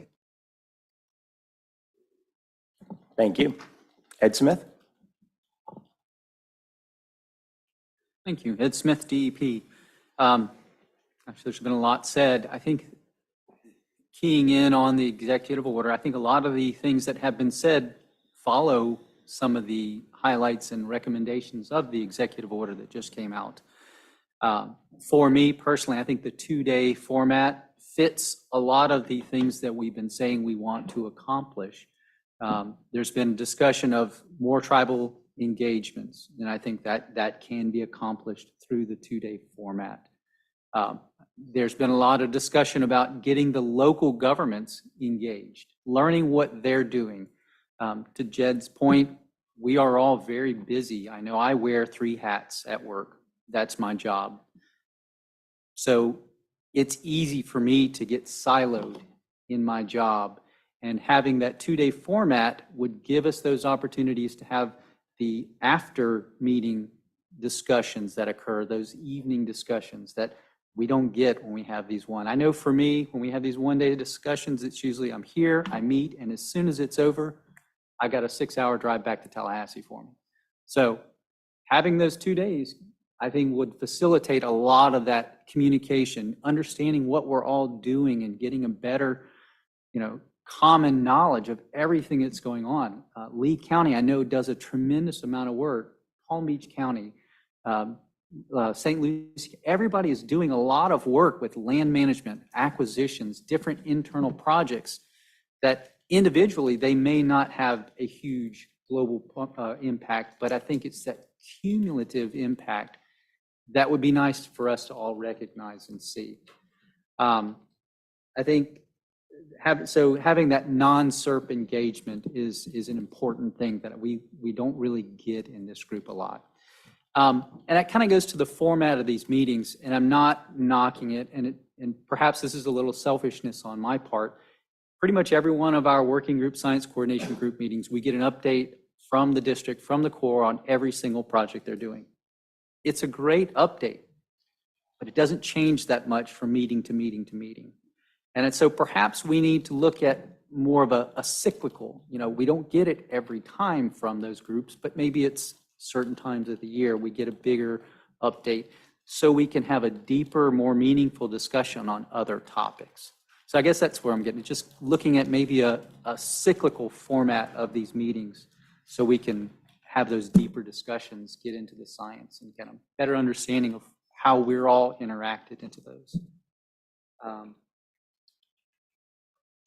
I think I'll just leave it at that. Well, last thing, I like the idea of looking at getting some kind of presentation of system-wide changes, looking at the plant communities, how they're changing for good, for bad, however it is, and then having those discussions of, okay, we're seeing a negative impact. Is this something we think is a short term because we've just changed the system and the system's reacting? Or is this the long term and we really need to refocus our efforts? So just kind of what I think having some presentation on those system-wide, more than just the water quality monitoring, because it's easy for me, that's DEP's focus, water quality monitoring. It's easy for me to lose focus and just look at that, and I forget that there's a bigger picture out there. So.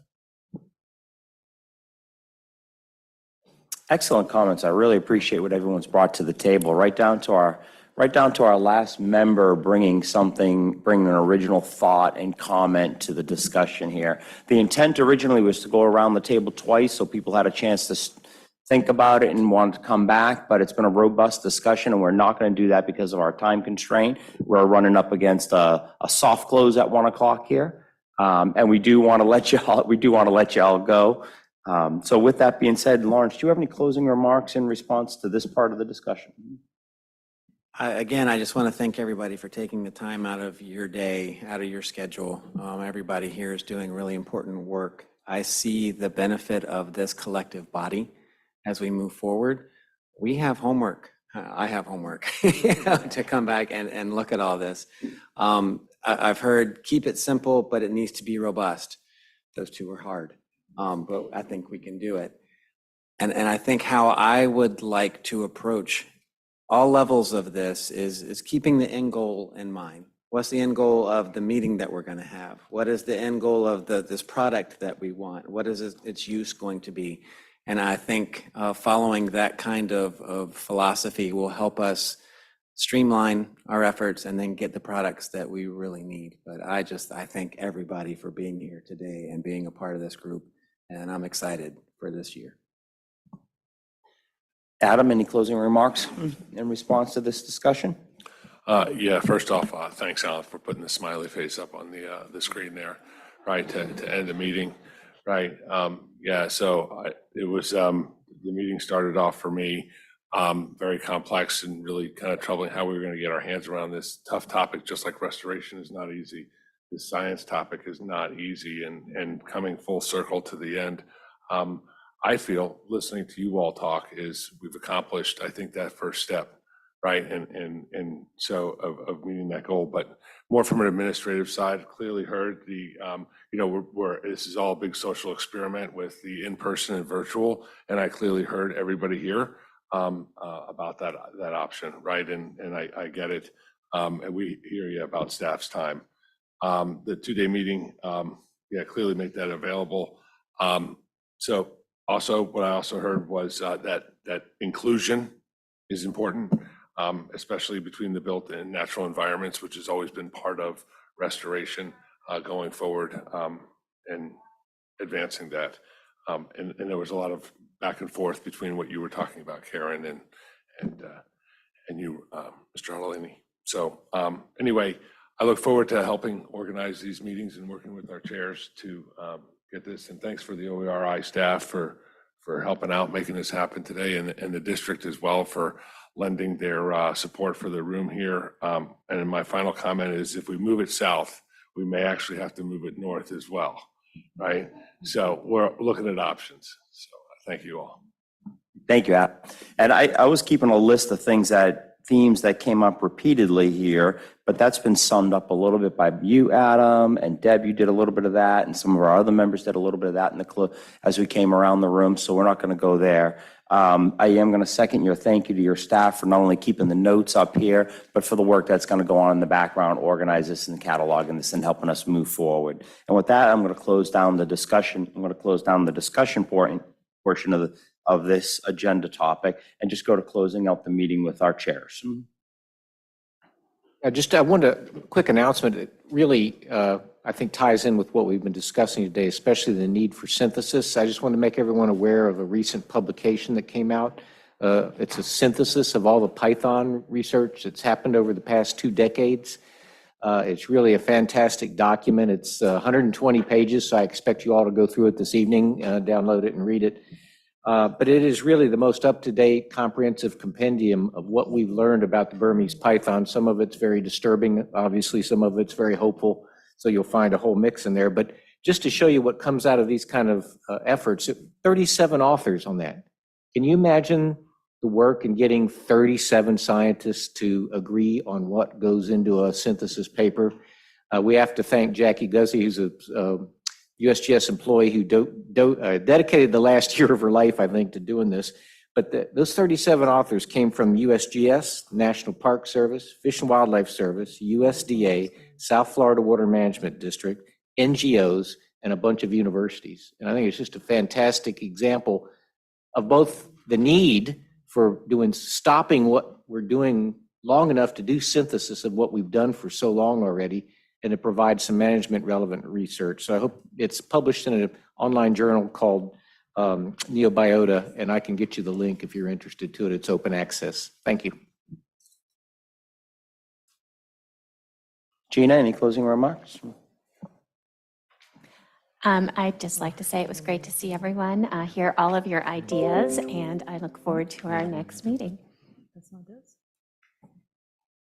I think I said it all in my last statement. I thought so. I just didn't want to pass you up. All right. Thank you all for coming. Everyone have a wonderful afternoon. Meeting adjourned.